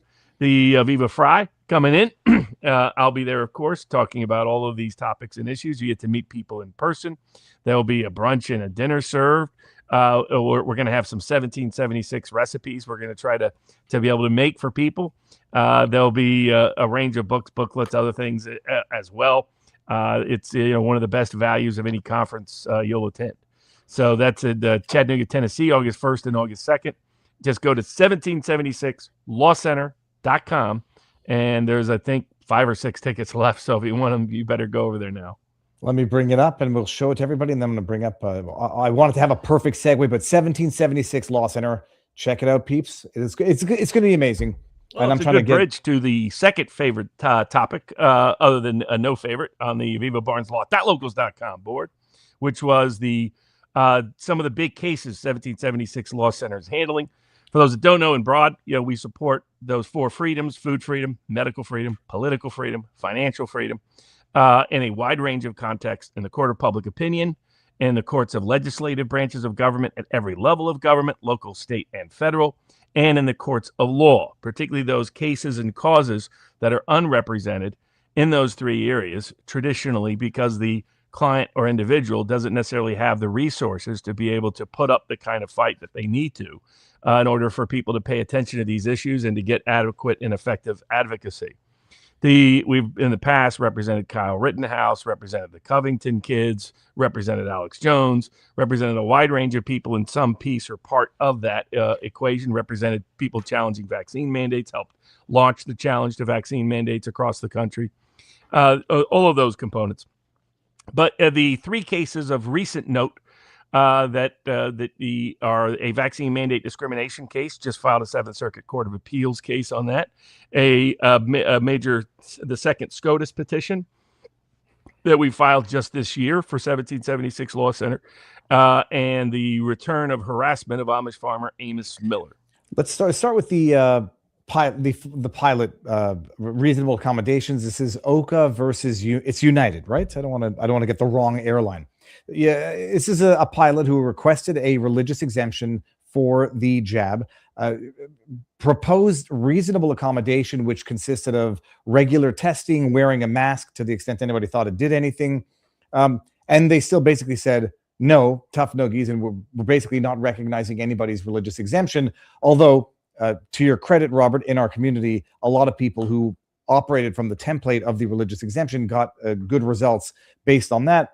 But he's basically suing, saying, you are suing. Is it cert to SCOTUS? This one is the 7th Circuit at this stage. Okay, so he's been basically saying that the refusal to acknowledge the religious exemption was abusive. The refusal to abide by reasonable accommodations, which was at the time even regular testing if you're not symptomatic, wear a face mask, etc. It was unreasonable. The ultimate irony in all of this, and you can attribute it to long COVID or the jab, there has been, from what I understand, a rather sharp increase of pilots having heart issues and or dropping dead mid-flight that might be not attributable to COVID infection or long COVID itself. But Robert, I mean, you're asking for permission. The lower court basically dismissed at I want to say summary. Yeah, summary judgment. Summary judgment. So they dismissed before you even got to any hearing on the merits. What was it? It wasn't for lack of standing. What was this for? Failure? I mean, I would say failure to state a claim. It was the court concluded that as a matter of law, there was no obligation to provide an accommodation, that it was an undue burden to provide an accommodation to someone who had a conscientious religious objection to the imposition of the vaccine, even though that individual provided detailed evidence that, one, the vaccine wouldn't fix any of the issues they were identifying, because they continued to mandate this after the Delta variant and after it would become clear that people who got the vaccine could still get infected, but people who got the vaccine could still spread it to others. How do they come to that conclusion as a matter of law?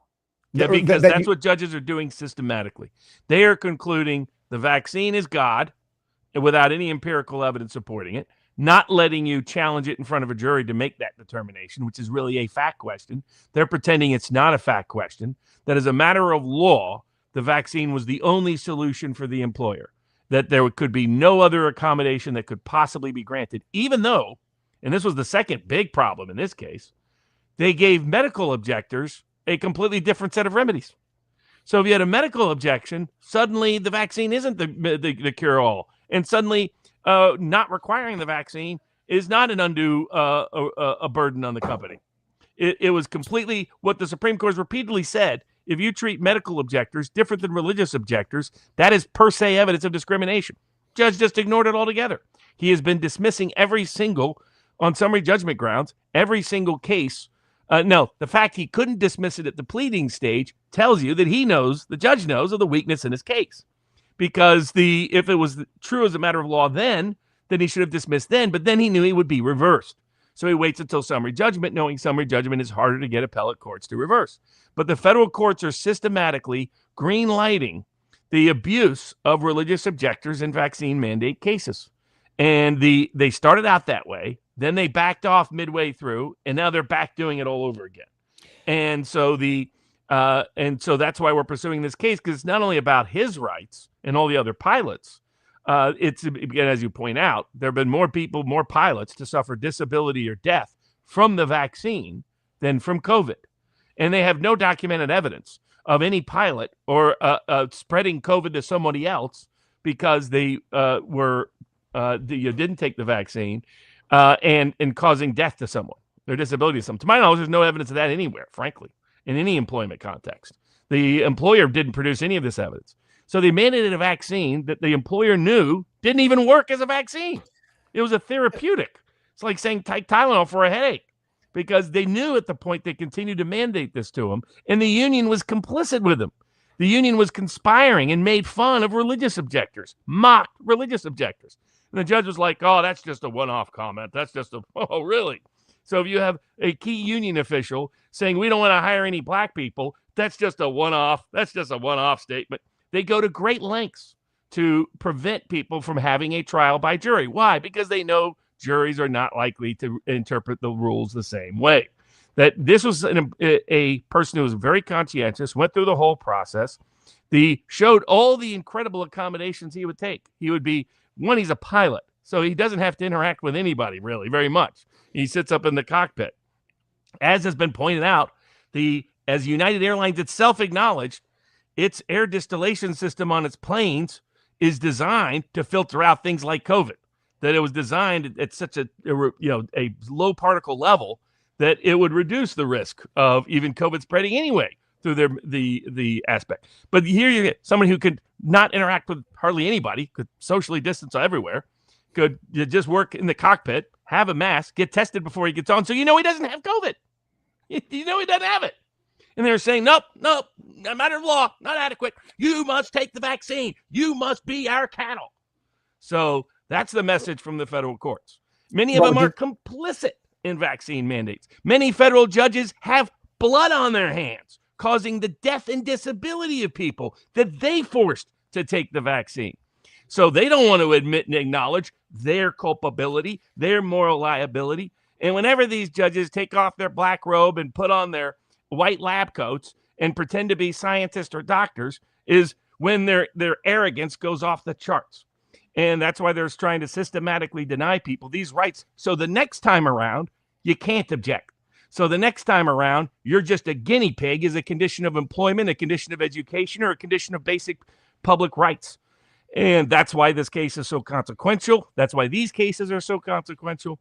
That's why this one we've taken to the Seventh Circuit, and we will take to the Supreme Court of the United States if needed or necessary. It's the kind of case, that couldn't be funded by ordinary everyday individuals. It requires 1776 Law Center, which uses these conferences to fund these kind of cases. And I'm still putting a lot of money out of pocket anyway, but it helps mitigate the cost so that we're able to mount these important constitutional and civil rights challenges so that you control what goes into your body. And as a condition of employment, you don't have to forfeit that. Robert, I don't know I don't presume you did, but if you saw my interview with John Bodwin Sr., or at least a portion of it. This was the amazing thing that he brought up. John Bodwin was cataloging, analyzing the data from COVID. He's a wicked smart individual who knows how to process and digest data. He got all of the death records for the state of Massachusetts. He discovered in his, he's now studying law, and in one of his challenges, he decided to do a breakdown of when cases started getting cited, and he discovered that the Twombly and Iqbal case, which was about standing, which has now basically become the go-to to deny people standing, began to get mass cited on or about 2007 to 2009, at which point it became the judicial abuse to deny people of their ability to deal with what was now an exponential increase in lawsuits that were brought before the courts. And it's a systemic way of abusing the system by relying on this precedent now, where it started getting used in 2007, 2009, and is now the go-to to unclog the judicial system that had hundreds of thousands of excess cases come in COVID time. And by the way, if you missed the interview, I'll give everybody the link. You can go watch it on Spotify or on Rumble and YouTube. But this is systemic. Like this is the legal way of dealing with overburdening, or it's the legal way of washing one's hands of the judicial requirement to adjudicate on legal disputes. And to get to a jury trial. It's eviscerating, as Justice Gorsuch has pointed out. The jury trial has been slowly, steadily eviscerated by federal courts over the last several decades, and they're accelerating it in these cases because they want to establish a precedent that people can then, the next time they come around and say there's some reason why they have to force a medical experimentation on you as a condition of your access to essential employment or essential services or essential employment, or education, that they then have a bunch of cases they can cite in that proposition. That's why litigating these cases goes beyond the individual. It's very consequential for that individual, but it's even more consequential for all the future employees, all the future Americans, all the future would-be students, all the future folks who need some basic access. Remember, in Canada, they were trying to deny access to public transit. And they did. It wasn't trying. They did it for a long time. There has been minimal redress. The court, I think the last adjudication was that it's moot because the government has suspended the requirement to be vaccinated, jabbed, in order to ride planes, trains, and public buses. This was a Milgram experiment to strip you of your medical freedom. And that's why we're for your bodily autonomy and employment rights and rights against discrimination on the grounds of religion. It is essential and fundamental that 1776 Law Center exists, because it's the only organization pursuing these cases on a systematic basis in the entire country. It was the one that originated it, got Tyson Foods to fold and capitulate as the first signature case out of the gate. And that's why this role will continue and won't stop anytime soon.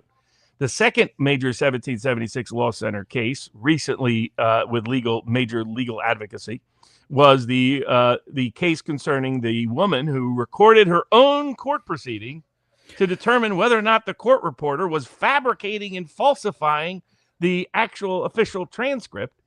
Found out the court reporter was fabricating and falsifying the actual official court transcript, produced the audio tape and the transcript of it to prove that to the judge. And what did the Pennsylvania state judge do? Did he fix the court record? No. Did he take remedial action against the court reporter and the rogue law firm? No. He referred her for criminal prosecution, which later occurred, and she was criminally prosecuted for publicly recording her own court proceeding and broadcasting it to a court to prove fraud on the court. I got to ask this, Robert. It sounds too preposterous to be real, but I know that it is the real case where they say, look, you're not allowed recording in the courtroom. They have their official recording. You can go and ask for the audio, and you can use. They don't have an audio. That was my question, because in Quebec the procedure was you go get the recording, you get the entire day. You got to find the section that you want. You go send it to a stenographer. They transcribe it, but at least you can compare the audio to the transcription. In this case, from what I understood, there was no audio, and so that she had no. She knew that she was getting screwed, and she knew that they were misrepresenting things. And to give another example, she brought in an official court reporter and asked that official court reporter be allowed to equally transcribe the proceeding. The court refused. The court would only allow. How did they not have the? How was she not allowed to have access to the native audio? Oh, there isn't any. So most courts don't record. Most courts have no video, no audio. The only courts that do are a select, like in Washington they do, and a few courts they do, but most courts still refuse to record or videotape their own court proceedings, at least officially. There's some of us that suspect whenever I'm in a court with a client, I tell them we're not talking about anything until we're out of here, because I don't trust what might be eavesdropped around. There sure looks like there's a lot of cameras in there. Sure looks like there's recording capabilities in there. But ask yourself why. Maybe the same reason the IRS won't allow you to record, and they don't record their own interviews with you. Well, why is that? They won't let you record their own interview.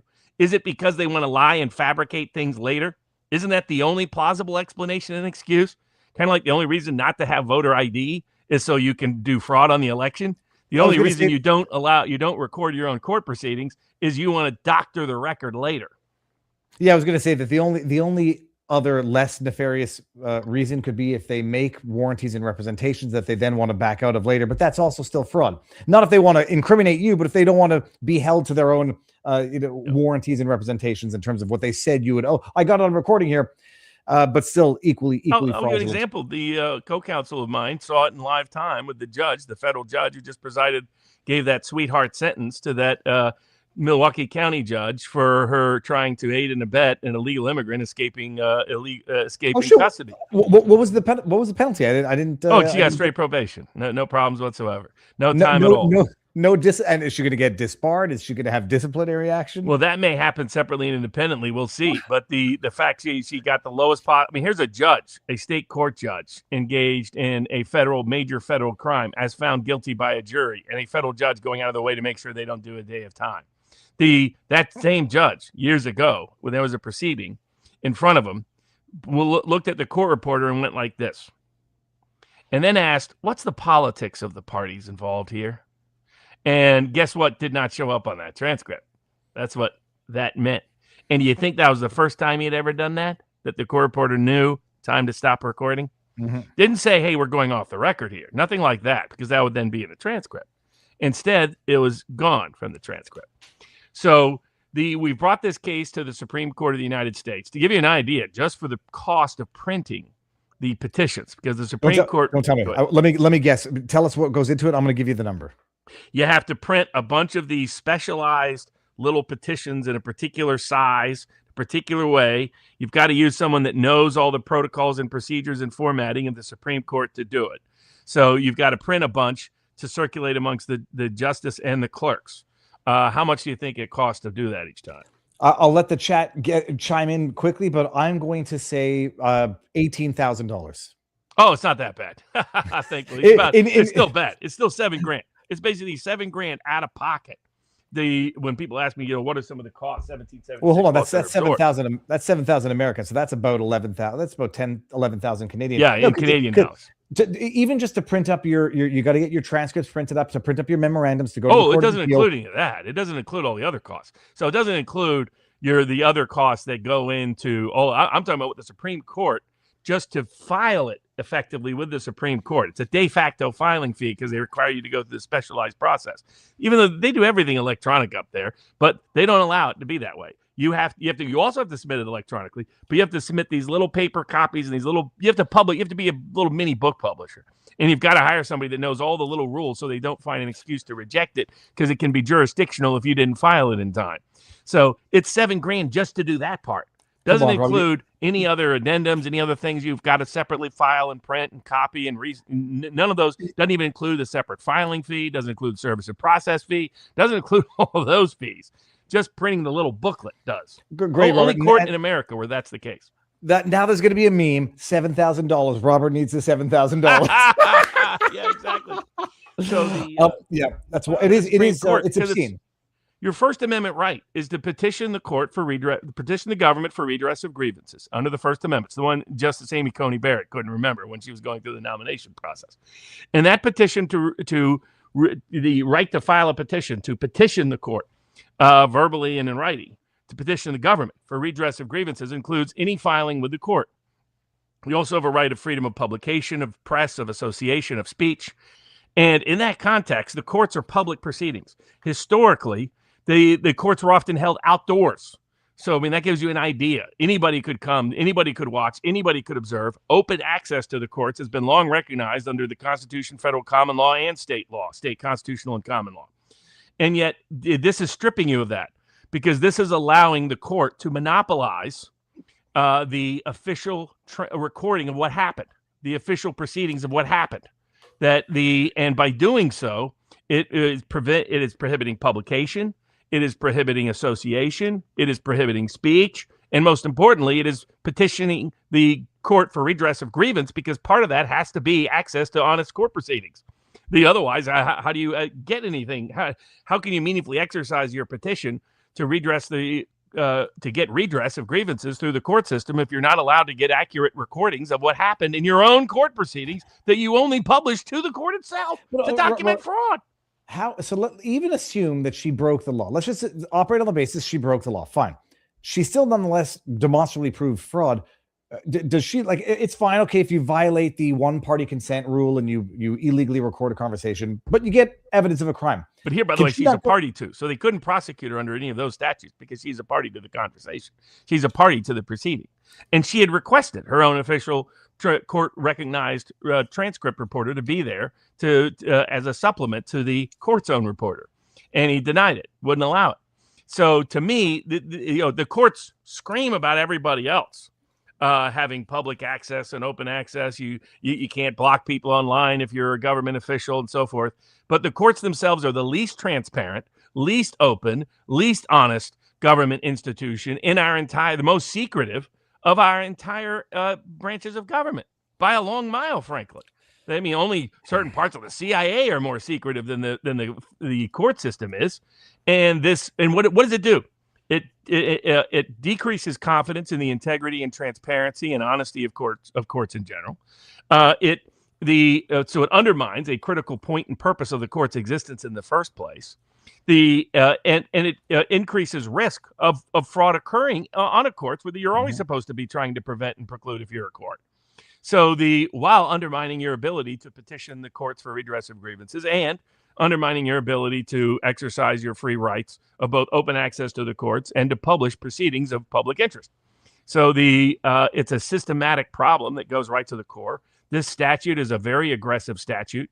There's arguments that, it may even apply to where if you take a wedding photo in a court, you may have committed a crime in Pennsylvania. That's how bad it is. So because that's how broad this statute is. And so consequently, they don't provide adequate notice before you even go into the courtroom that this is fully the case. So that's why we're taking up the Supreme Court, because it goes way beyond this individual case, individual client.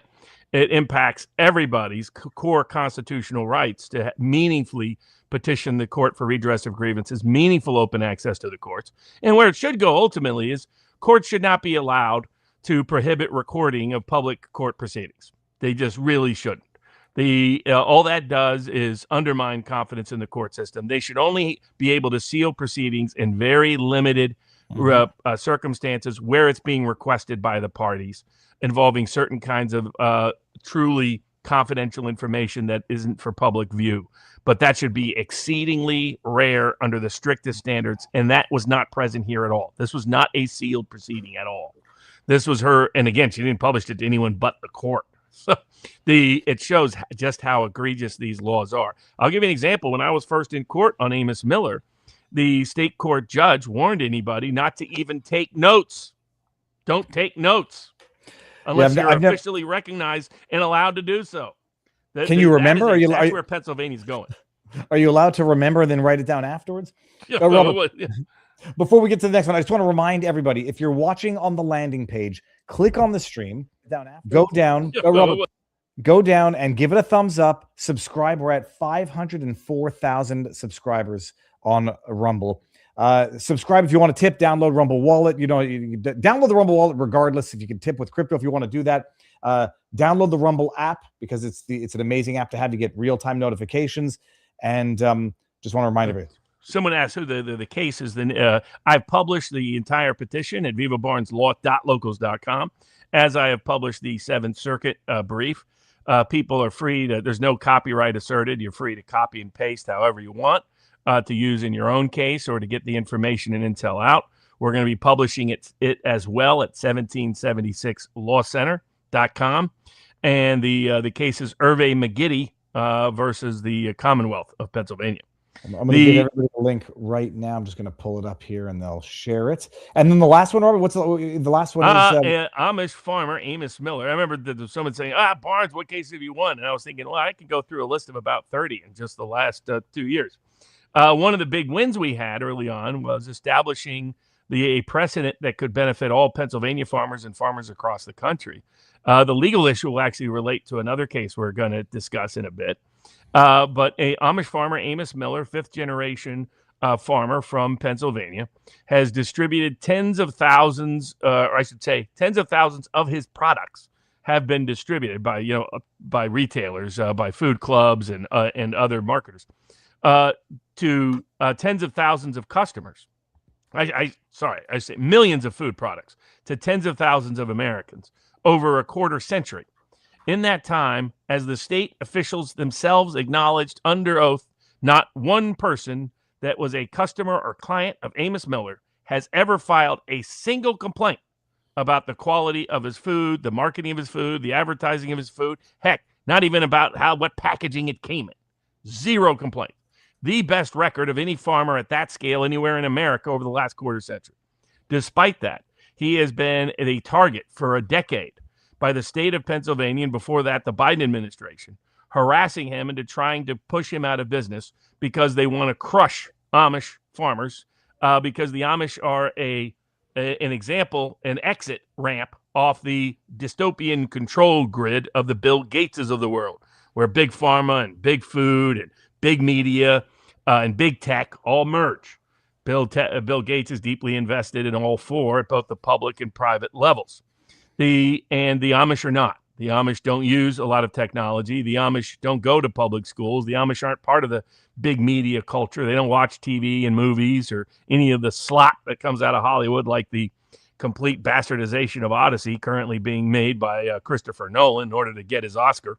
They don't watch participating in that. They don't take a bunch of vaccines. They don't take a bunch of drugs. They don't take a bunch of pharmaceuticals. They don't have daily therapists. Their daily therapy is out on the farm. Their daily therapy is with fellowship with one another. Their daily therapy is in church services and reading the Bible. That's the only book that's in all Amish homes. But as important, they're not part of the big ag system. They produce food the way their fathers and forefathers before them did. They produce it using the healthiest available techniques and the healthiest sources of supply. They avoid inundating it with a bunch of chemicals. They don't have it you won't find any Amish processed food out there. You get as organic as you can reasonably get, that avoids a lot of the fertilizers and the chemicals, that doesn't process it the way so much else does. And it's some of the healthiest, best food you can possibly eat, some of the best tasting food. We'll have some of it available, hopefully, for the 1776 Law Center event. Robert, I just got to interrupt you because it's the greatest thing ever, where they had to fact check the claim that no, Amish kids aren't immune to cancer, diabetes, and autism. And they just have far lower rates of cancer, diabetes, and autism. They had to, in the article, eventually they go on to admit, yeah, they have far lower rates, but they're not immune. Like, okay, good. No one said they were immune. Everyone said they have lower rates of autism, cancer, ADHD, a number of other things. They're living longer. Independent studies find their levels of satisfaction and happiness very high. Amish kids, when they leave, they get to go out for 2 years into the outer community and see if they want to stay Amish or not. 90 to 95% return to be part of the Amish community. That tells you the power and the value of the way they live. And the powers that be don't want you to have access to any benefit that can provide. And so Amish farmer Amos Miller is the most successful Amish farmer because of how many people love his food and his products. And so they continue to wage war on him. Now they are threatening contempt, threatening sanctions, unless he turns over his whole life, unless he turns over anybody and everybody he's ever worked with, anybody and everybody who's ever consumed a product from him, who's ever reached out to him, unless he gives up all of his constitutional rights and liberties. They want to apparently haul him off to jail or sanction him in some way. So the Amos Miller case just doesn't go away, won't go away, because the state refuses to let it go away, because they know if they can take out Amos Miller, they can deter and discourage others from getting access to it. The prior false reports of there's only been 2 reports ever, people who were not his customers or clients, supposedly getting sick from his food. When tested, it turned out neither one of those ever testified in that way, and the evidence proved the opposite. Mm-hmm. So if you've seen those false stories circulating, that gives you an idea. But contrast it. So that's the important work 1776 Law Center keeps doing. That's why it's the only main fundraiser for 1776 law centers. It does not take corporate money, does not take sugar daddy money, does not rely on big donors, doesn't take any government money. It's solely based on ordinary, everyday people contributing where and what and how they can, and participating in things like the 1776 Law Center Conference. That it's only the people that have continued to support the Law Center that cases in support of Amos and Amish farmers, and we defend over a dozen in a wide range of cases, that defend against vaccine mandate discrimination and for medical freedom, that defend your political freedom and integrity in the legal system, like the SCOTUS case that is currently going up on the right to record your own court proceedings. All of those kind of, whether it's Kyle Rittenhouse, Covington kids, wide range of other, Robert Kennedy, wide range of other cases, causes and clients. They're only available and only capable to provide that support because people do things like attend the conference or support it in whatever way they can. So my thanks to all those people who keep it afloat, because without it, Amos Miller would be without representation. They would crush him. And if they crushed him, they would start to take away the last available independent food supply that all of us need to be able to have the right to buy food from the farmer that we trust and have confidence in. And it would be, they know if they can take away farming, they will likely crush the Amish, who have survived every form of political assault going on for centuries. But they depend on their farming to keep their communities alive and sustained. And that's why Amos Miller's case is not only important for all of the Amish, but also important for all of us. And before we get into the natural segue, I'm just going to read these. Chattanooga, lovely city, terrible road design, says JSBL4AB over on CombiTube. Then we got Chippewa 2046 says, you're killing it, Viva. Thanks. Thank you very much, Chippewa. And the segue was, well, we're going to get into Biltong. Eat good, healthy food. Use Biltong. Biltong's got his own YouTube, Rumble channel. It says, check out our Rumble channel for all things do-it-yourself. Biltong, cool American history, streaming live at 9 a.m., 8 a.m. Central. Channel is Rustic Ranch. At Rustic Ranch, RUSTIC Ranch. Brotsatva says, just got here. Have we talked about Taco Bell yet? I just tested positive for the parasite after eating there. Of course, the only medical facility out here withheld the Bactrim for 3 days. Brotsava, get well soon. Drink lots of fluids. Have a good matzo ball soup. For those who don't know, Taco Bell is living up to its explosive diarrhea reputation. Sorry, go for Note, by the way, that while Amos Miller's farm has been repeatedly shut down, repeatedly sued, repeatedly harassed, repeatedly inspected, food taken off the market, food destroyed and spoiled, even though he's not ever had one single client consumer complaint about his food, over 1 million food products to over tens of thousands of Americans in a quarter century, according to the government's own admission under oath, the Taco Bell, which is back in the news like so much else of corporate agriculture with its monopolized supply chains. Would the state of Pennsylvania even issue a warning about Taco Bell? I haven't seen it. Are they shutting down the Taco Bells? Are they trying to lock up Taco Bell executives? Are they trying to do anything at all to No, because they're in the pocket of big corporate agriculture. They lie and claim to care about your health when they care the least. If you've seen the people that work at the Pennsylvania Department of Agriculture, you'd recognize the last thing they are even capable of is recognizing what's healthy. But all these state agencies, all federal agencies who want to harass the little Amish are nowhere to be seen when we see another food outbreak from corporatized food delivery and corporatized monopolized food supply. Well, and like no joke to Brotsava, look, if you're healthy and you're not infirmed or elderly or too young, you'll get over it. It's explosive diarrhea. I don't know if it's coupled with vomiting. It is, I don't know what the bacteria is. It's infested lettuce that the supplier to Taco Bell was providing. I don't know who the supplier is. And what's amazing Taylor Foods and of Mexico. So what's extraordinary is what we've done is we have people don't know 80, 85, 90% of the food you eat, like beef, chicken, pork, a wide range of products, come from a tiny 3 or 4 big corporations. They're monopolizing the food supply. They're destroying the cattle supply. They're destroying food diversification. They're destroying local sources of food.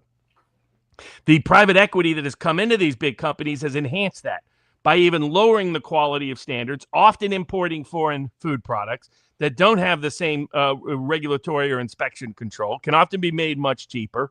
And is it any surprise that when you have a single source of vulnerability, it can cause a massive health outbreak that could not happen if you were buying food from your local farmer? Well, it's redundancy when you have, if you have one, you have none. If you have two, you have one. If you have three, you have two. It's like you're in the sense, if you could make it totally perfect, then you'd never have any outbreaks. The bottom line, mass producing this lettuce, and you get contaminated water runoff, whatever, and it hits a lot of people. I don't know if it's hit hundreds of people yet. It's getting up there, but we grow accustomed to, there's been another recall of broccoli, alfalfa sprouts, lettuce, whatever, because it comes from these contaminated mass producing big ag facilities. Nobody talks about, under certain circumstances, shut them down, sue them, they'll get sued and they'll pay off and the business as usual. But 2 people getting sick from milk, allegedly raw milk, it's the national debate. You got to outlaw raw milk and deny people, deprive them of their right to even choose to take that risk. There has been a lawsuit. I forget the name of the law firm, doesn't really matter. They're suing because it's again, I don't know what the quality control is to test the products for this bacteria that makes you violently ill, explosive diarrhea. But the bottom line, I'll pull up the video in a second. When you feel this, you're eating shit from shit fast food, a big ag, big corp, and you're taking your life in your own hands. Just that the consequences for the same events, or not even the same events, the consequences are not the same. Increasingly, you're forced to, because the government doesn't want to allow you to even buy food from someone who's had such an exceptional record as Amish farmer Amos Miller, so that you have no choice. That's the goal of the system, to force you to have no choice, no true food freedom, no true autonomy about what you put in your body, whether they're forcing you to take a vaccine or disallowing you from being able to get healthy food for yourself, for your family, from your friends, for your loved ones. Hundreds of people volunteered to testify in the Amos Miller case and spent money out of their own pocket to fly all the way to Pennsylvania to explain how critical and essential his food was to either they or a loved one. And yet that's who they're still trying to shut down, while they turn a blind eye to the Taco Bells of the world with corporatized food that's making everybody sick. And here the problem is enhanced by monopolized food supply. And so the 3 suit, the 3 claims brought, by the way, Amos Miller's never been sued ever by anybody, anywhere, any place, at any time, other than the government to harass him, because there's never been such a problem with his food. But they're suing under failure to warn. That's called the warrant of merchantability, that something isn't what they delivered it as. In other words, this isn't a safe, healthy food product for me. Under negligence for failing to screen in basic ways, and product liability for containing unsafe food.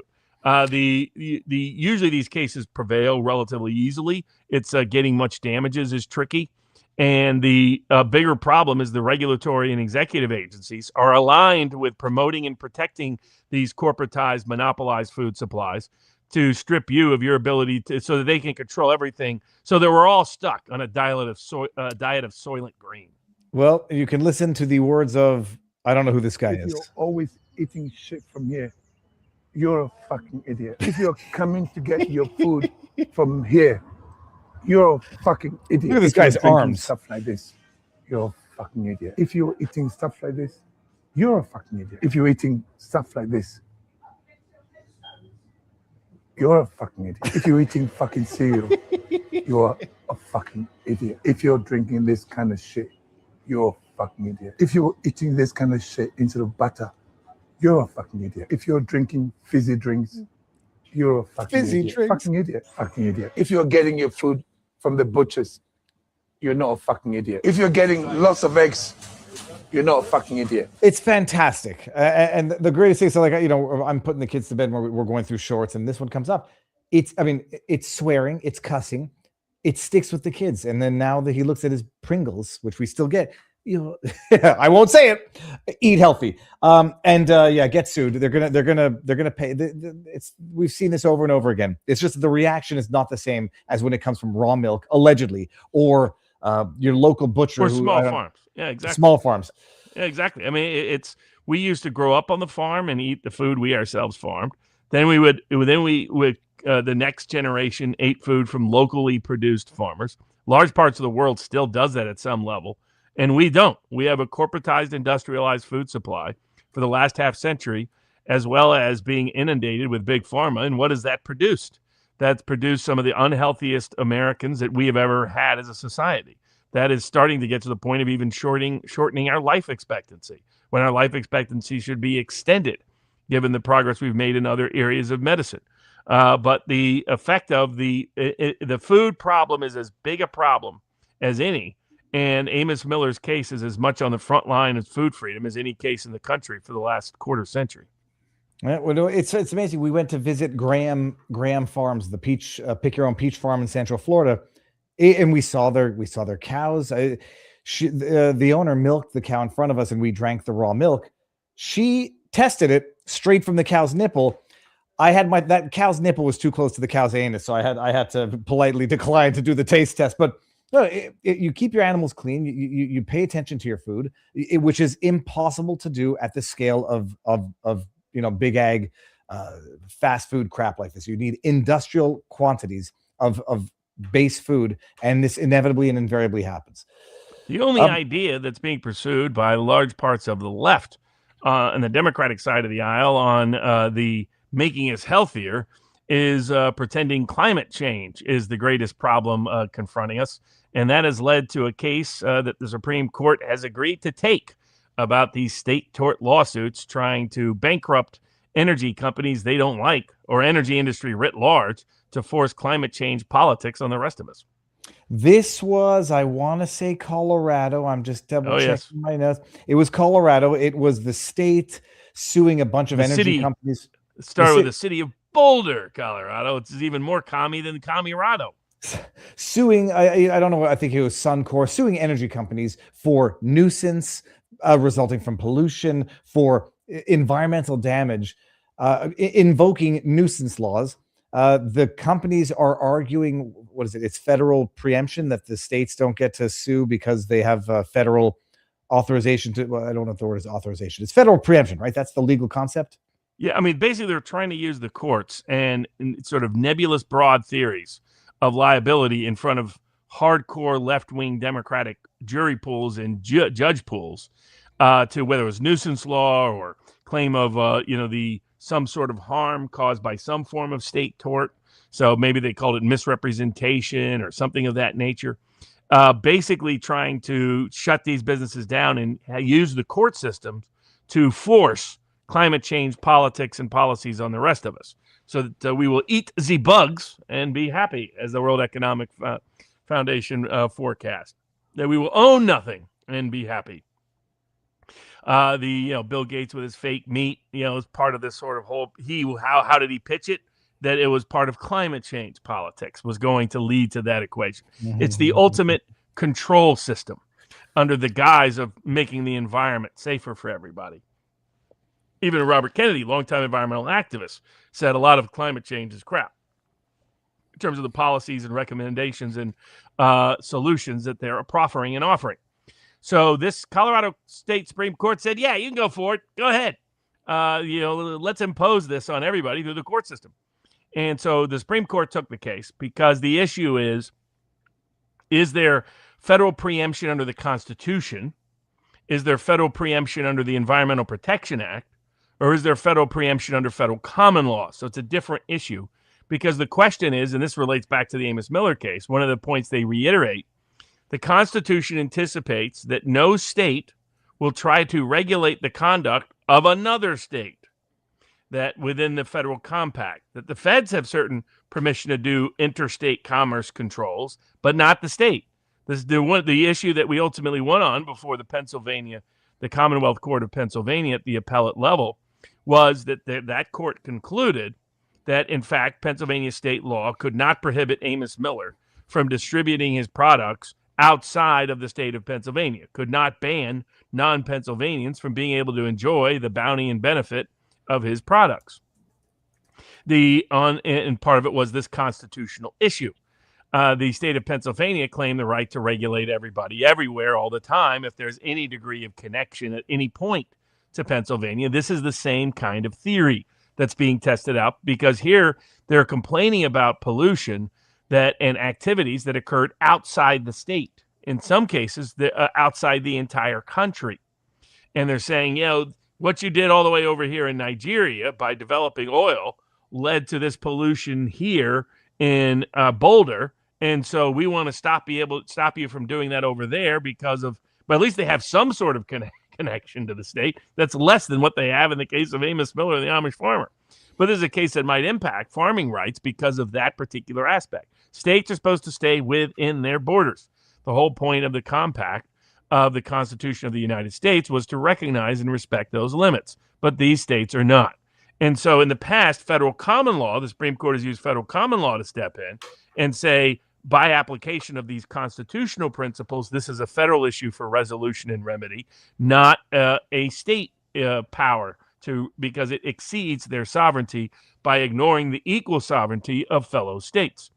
Then you have the Environmental Protection Act passes, and the question is, did the Environmental Act, the Colorado Supreme Court evaluated that in isolation, as if this was just a straightforward statutory preemption case, not a statutory preemption case in the context of the U.S. Constitution and federal common law. And they said because the Environmental Protection Act didn't specifically exclude these causes of actions, they can go forward. The argument is that no, the Environmental Protection Act had to specifically authorize these causes of action due to the constitutional context in which these statutes and federal common law rights arise. So it's an issue that, while it's specific to shutting down the climate change suits that are trying to use the judicial branch to force feed their control grid on the rest of us in the name of environmentalism and safety and health of people who clearly don't care about the safety and health of our people, as evident in cases like the Amos Miller case. But it also could have broader impact of restoring the balance between states and prohibit jurisdictions, whether left or right, from superimposing their interest on other states and the citizens of other states. Because I guess the argument or the rebuttal is, if there's not a judicial solution, they can have a legislative one and impose harsher emission standards for the state. That would be totally lawful. And then the businesses themselves would... There's no challenge to any, they're not claiming any violation of state environmental laws. They're claiming that it was a nuisance what they did in another state or another foreign country.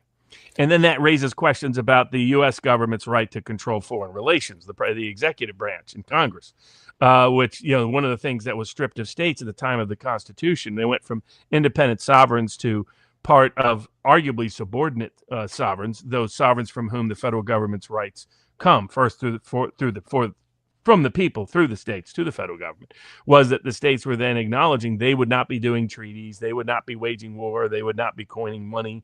Then my ancestors on Rhode Island were not fond of this. That's why they didn't vote for the original Constitution without a Bill of Rights attached to it. But then they sent in the army, and that sort of resolved that for the time being. Or sent in the military. But basically, that established that this is not the role of the states. You can't have California doing its own foreign policy. You can't have Colorado doing its own foreign policy, and they're trying to, under the guise of environmental policy and state torts, dictate foreign policy around the world effectively. And so that would be deeply problematic from a constitutional perspective and imbalance the Constitution. But in the process of rebalancing it, they might rebalance it for everybody else in all the other places and all the other spaces where states are trying to superimpose their will on people who live outside of their state, or property or business activities outside of their state. People were saying eating the bugs, refreshing the memory. I was the one that inspired that whole thing. I did not. I was going to play the Songify version. I just don't want the entire stream getting copy claimed on YouTube. How did you inspire Alex Jones's eating his neighbor's ass, Robert? So my son likes to. You always like to troll me when he was younger with politically incorrect comments and jokes just to see the reaction. So I've always liked to troll him as he's gotten older. So it was after COVID started, and I was looking around in Vegas, and I was like, I need you to scout out all of our neighbors, because if this gets really bad, we might need to figure out who we can eat. And so just to see his reaction, and I shared that joke with Alex, and that inspired the Alex Jones rant. You think I want to eat my neighbors? I'm not going to let my daughters go hungry, but I'm eating you globalists first. Well, Robert, I mean, hopefully you paid attention to the news coming out of Canada. Cannibalism is bad for your health. Sorry, that's an actual. Any thoughts? Now, speaking of environmental issues, where there is some, but this is where it should be between sovereigns. The Canadian wildfires are raising issues about whether Trump can sanction them for their wildfire problem becoming a smoke problem in the United States. Elbows up, bitches up there. Like it's an amazing thing where you live and live with the consequences of not dealing with your bigger neighbor the way you need to deal with your bigger neighbor. It's an amazing thing. I mean, I guess it also opens the door for states suing California for the air pollution that comes out of their failure to maintain or properly manage their forests. What's coming out of Canada? It's obviously negligence or dereliction of duty when it comes to forest maintenance. It's arguably, but not arguably, the lingering consequences of having not accommodated firefighters when the vaccine mandates were imposed, and you have a lack of resources or lack of manpower. And it's an amazing thing. You're poisoning the air of your southern neighbor, no different than poisoning the veins of your southern neighbor with the fentanyl that gets over the border. At some point, talk a big game and be rude and play tough, and Trump should play tough as well in kind. But it's we'll see if he can impose tariffs or if he can impose sanctions as a result of the pollution of the air that Americans are breathing in the northern states because of these raging wildfires in Ontario. That is the result of pure dereliction of duty, government incompetence, and government corruption. Let's read some before we get to the next one. John Zimmer 6496 says, will Upton Sinclair's Jungle be released under another pseudonym? I don't know if this is nothing new. It's just the quality of corporatized, monopolized food supply, because what he showed in the Jungle was how unhealthy a lot of that food was. And we got over in Sinclair famously said after he wrote the book, saw the reaction, he goes, I aimed for the world's heart, and unfortunately I only hit their stomach. I was thinking of Larry Sinclair, the man who claims to have filleted Obama. That's why I got confused by the name. Not Upton Sinclair. Brad Sava says, thanks, we've been 99% over it. All other symptoms were mild except for the projectile release. I was camping. Oh my gosh, that's even worse. Camping in the backcountry for a week, so I wasn't aware of the issue. Oh, okay. Listen, if you're going to have diarrhea, I guess maybe in the backcountry is where you want to have it. Robert asks King of Biltong, what do you make of the Fort Worth PD arresting people for free speech, specifically Christian pastors? Also seems their chief is full into the LGBTQ group. I was unaware of that. So that'll be a topic to cover next week. What do we have left? Yeah. We have a half dozen cases, so we can see which ones we keep for the after party and which ones we cover here. We've got the Havana syndrome suit. Speaking of health issues, the twins vaccine case, visas and free speech are back in the news. Judge Boasberg is well back in the news. The Paramount-Warner merger and the legal and potentially politically perilous issues it poses. The California trying to impose recycling laws that violate free speech standards, and not allowing stray dogs into the country from foreign countries if they're under a certain age. Well, let's obviously now do the vaccine, the alleged vaccine death of the woman and her two kids, who's now sitting on $2 million bond. In what state is it, Robert? Idaho.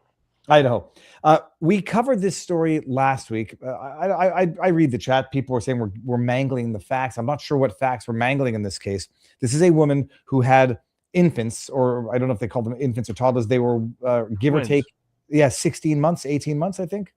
Give or take something around that range, allegedly had already had adverse reactions to vaccines. The mother allegedly takes them in to get shots, warns the nurse or whomever is administering the shots that her kids had reactions before. Apparently, nonetheless, gets a series of shots. I think it's the standard ones, measles, mumps, rubella. The other I think there was a flu one and another one, and the flu one was one they had warned the pediatrician about, saying there had been a history and his family history of bad reactions to the flu vaccine.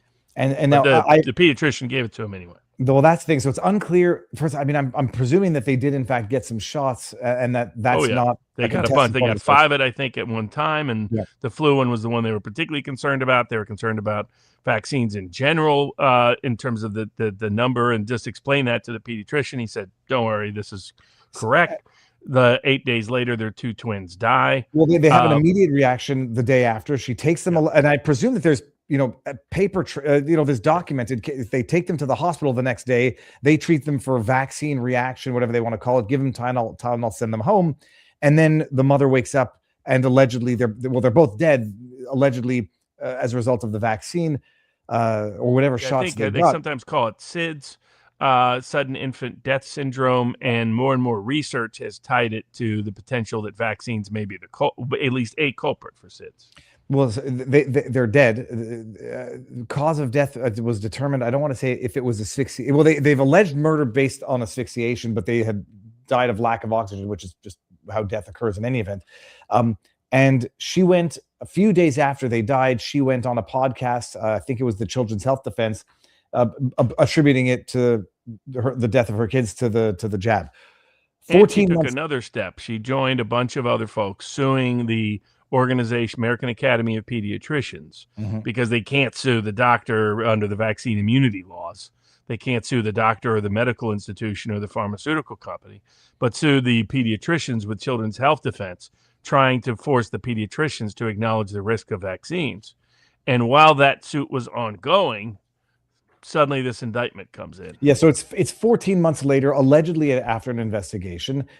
We don't know what the extent or scope of that investigation was. I read a Substack. It wasn't the one that you had sent prior to the show. I think it was Kirsch, but I don't want to mistake who Steve Substack. Kirsch did do one raising questions because it appears that the state's case, we don't know fully because we haven't seen it all, but it appears the state's case relies heavily on a conflicted individual, in my opinion, a doctor expert who's anti-vaccine, blaming the deaths on deliberate actions of the mother, for which it doesn't appear they have any independent evidence at all.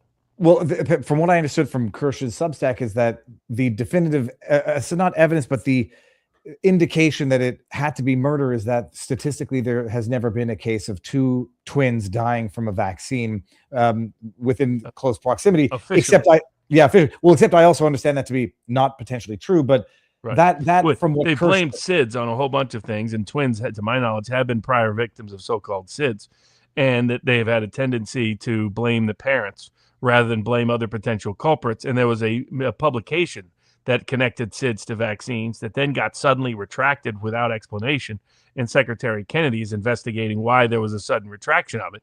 My concern is that you may have people with a motivated self-interest being the lead evidentiary witnesses against these individuals. You have somebody suing the American Academy of Pediatricians who could expose how corrupt it would shock people, but how corrupt the lead organization for children's doctors actually is, how in bed it is with big pharma, and in bed with other institutions that have an adverse interest to you, the patient, to your child.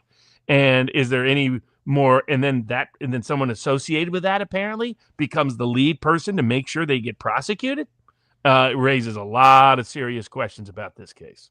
Yeah, and I looked it up. There's a lot of SIDS cases. In fact, they say twins are more likely to get SIDS by a twofold factor, and they attribute it maybe to being born smaller, which might make them also more susceptible to adverse events. And again, this family had a family history of flu vaccines causing very bad reactions. We're obviously going to wait. We'll see how it fleshes out. She's still being held in jail, right? On Yes. $2 million bonds. So both of her, Correct. and They're clearly trying to send a message.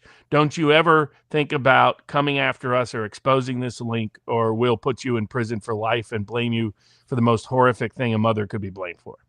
I have serious doubts about this case and the credibility and confidence of the prosecutors and others, because it seemed I assumed that we would get some knowledge of direct evidence. It doesn't appear. Well, first of all, 14 months, that tells you almost right of the way they didn't have direct evidence. Well, no, but so that means they're relying on an expert, and the expert has a extraordinary conflict of interest. Well, no, but an expert after an investigation, an autopsy. I mean, if the children were asphyxiated, I presume you would see other indications of some form of like struggle, some form of, I don't know, you put a pillow over a head, there's still going to be some other indication. So I presume they had some sort of concrete medical evidence that they would have ascertained. And none of it makes sense. I mean, you're going to make sure your kids do get vaccines, that you are well taken care of medically, that you immediately complain when they appear to be showing a bad reaction to it. You're very proactive, and then you kill your own kids. Their premise is idiotic. Everything about this case screams a setup, and they're just wanting a docile, complicit, compliant media, and they probably have somebody who doesn't have a lot of resources, so they're thinking they won't have the most effective advocacy. So everything about it screams setup to me. Boasberg. I need a trigger word to remember what Boasberg. I remember Rubio. It's Rubio. I remember kind of agreeing with him on this. Part of it, I like the original idea for this. It was taking some legal action against the censors and saying anybody that's a foreign censor is not going to be getting a visa to the United States. That's right. They were denying visas to it was something in the European Union, the people that were trying to censor online speech. And the problem is because they've been abusing the visa process in other cases, they undermine some of their credibility. But this case is before Judge Boasberg. And he says that people even have a First Amendment right to get a visa. He prohibited the order of prohibiting visas. There's no First Amendment right to a visa. Once you have a visa, you have First Amendment rights, but only once you have it, not before you have it. So this is, it's Boasberg going AWOL because Congress hasn't done anything to stop him, wanting to make sure the censors have free access to the United States and now have a constitutional right, First Amendment right to get visa access to the United States to suppress your speech. Okay, but everyone, I'm going to give you the link to Locals, and we're going to end on Rumble a little bit earlier. Come to Locals. There's no paywall today, and if you are on Rumble Premium, you're going to have access to Locals anyhow, because I'm using StreamYard, and it doesn't opt out to Rumble Premium the way Rumble Studio does. Here's our link to Locals. We're going to do one more. We'll do the California one here. The big, let's do the big merger case. Okay, since that has my favorite person to expose on the connected to it. And then at the after party, we'll cover the Havana syndrome. What is that? A lawsuit against the CDC concerning it. California caught violating First Amendment rights again, this time in the context of recycling rules. And when in the First Circuit just doesn't care about puppies. There's no Viva up at the First Circuit. They're like, these little puppies. You want to adopt a puppy from some Caribbean country? No, keep those puppies out. Keep them out. You might be shocked. I can almost understand. I wasn't as shocked by the decision as I thought I was going to be. Robert, field the merger. I'm going to go find out who we're going to raid, and then we're going to take the party over to Locals. So Paramount has, as forecast, purchased Warner Brothers and is trying to merge with it. The backstory of this is that Ellison and his son, Larry Ellison, the head of Oracle, and his son, on behalf of the Israel lobby, started to purchase up major media and social media networks in America. There's no background of either Larry Ellison or his son in either. So Larry Ellison first made a significant purchase of TikTok because the Israel lobby was concerned about Israel criticism, its presence and prevalence on TikTok, then went and bought Paramount Studios. That allowed them to buy, as part of the Paramount purchase, CBS. So the Columbia Broadcasting Station is now there, and they put in charge Barry Weiss, the aggressive pro-Israel advocate. And CBS has been acting accordingly. Now they have gone and purchased Warner Brothers. And with that, they get to buy CNN, cable news network. The monopoly power it gives them is extraordinary. It's about was it a few months ago, they pushed out the appointed and confirmed nominee of the Trump administration, and particularly Vice President Vance, of Gail Slater to be the Assistant Attorney General for the Antitrust Division. They not only pushed her out, they pushed all the people she brought in to meaningfully enforce their antitrust and anti-monopoly laws with her. And I said at the time that probably the case they're thinking about is trying to allow Ellison and the Israel lobby to buy up more of our news media, more of our culture-shaping film and television stations. And that is precisely what has now come about. The antitrust division is headed by someone who has not been appointed by the president, has not been confirmed by the Senate, is the acting assistant attorney general. But really, he should just admit he is a puppet of corrupt criminal lobbyist Mike Davis. Mike Davis is not registered as a lobbyist on these deals. I suspect it will. I suspect it will turn out he was a lobbyist on these deals and was violating criminal laws connected to it. Maybe potentially we'll see what the Tunney Act disclosures come out of the Paramount Warner merger. That hasn't come about yet. But a bunch of state attorney generals, as I forecast, would bring suit, and they did. And the Writers Guild has also sued. Here's the issue. Basically, you would have 4 companies in control of almost 90% of all films distributed in the United States to movie theaters. You would have 2 companies that would effectively control, with Disney and now the Paramount Warner Brothers, over 60% of all cable broadcasting content. You would have control over CNN and CBS in the same hands. You would have a 40% control of all writers' content for shows or film. And what would be the impact? You will have higher prices, you will have lower quality, you will have less supply. And as the writers pointed out, you will substantially impair the quality and content and distribution and amount of writing available.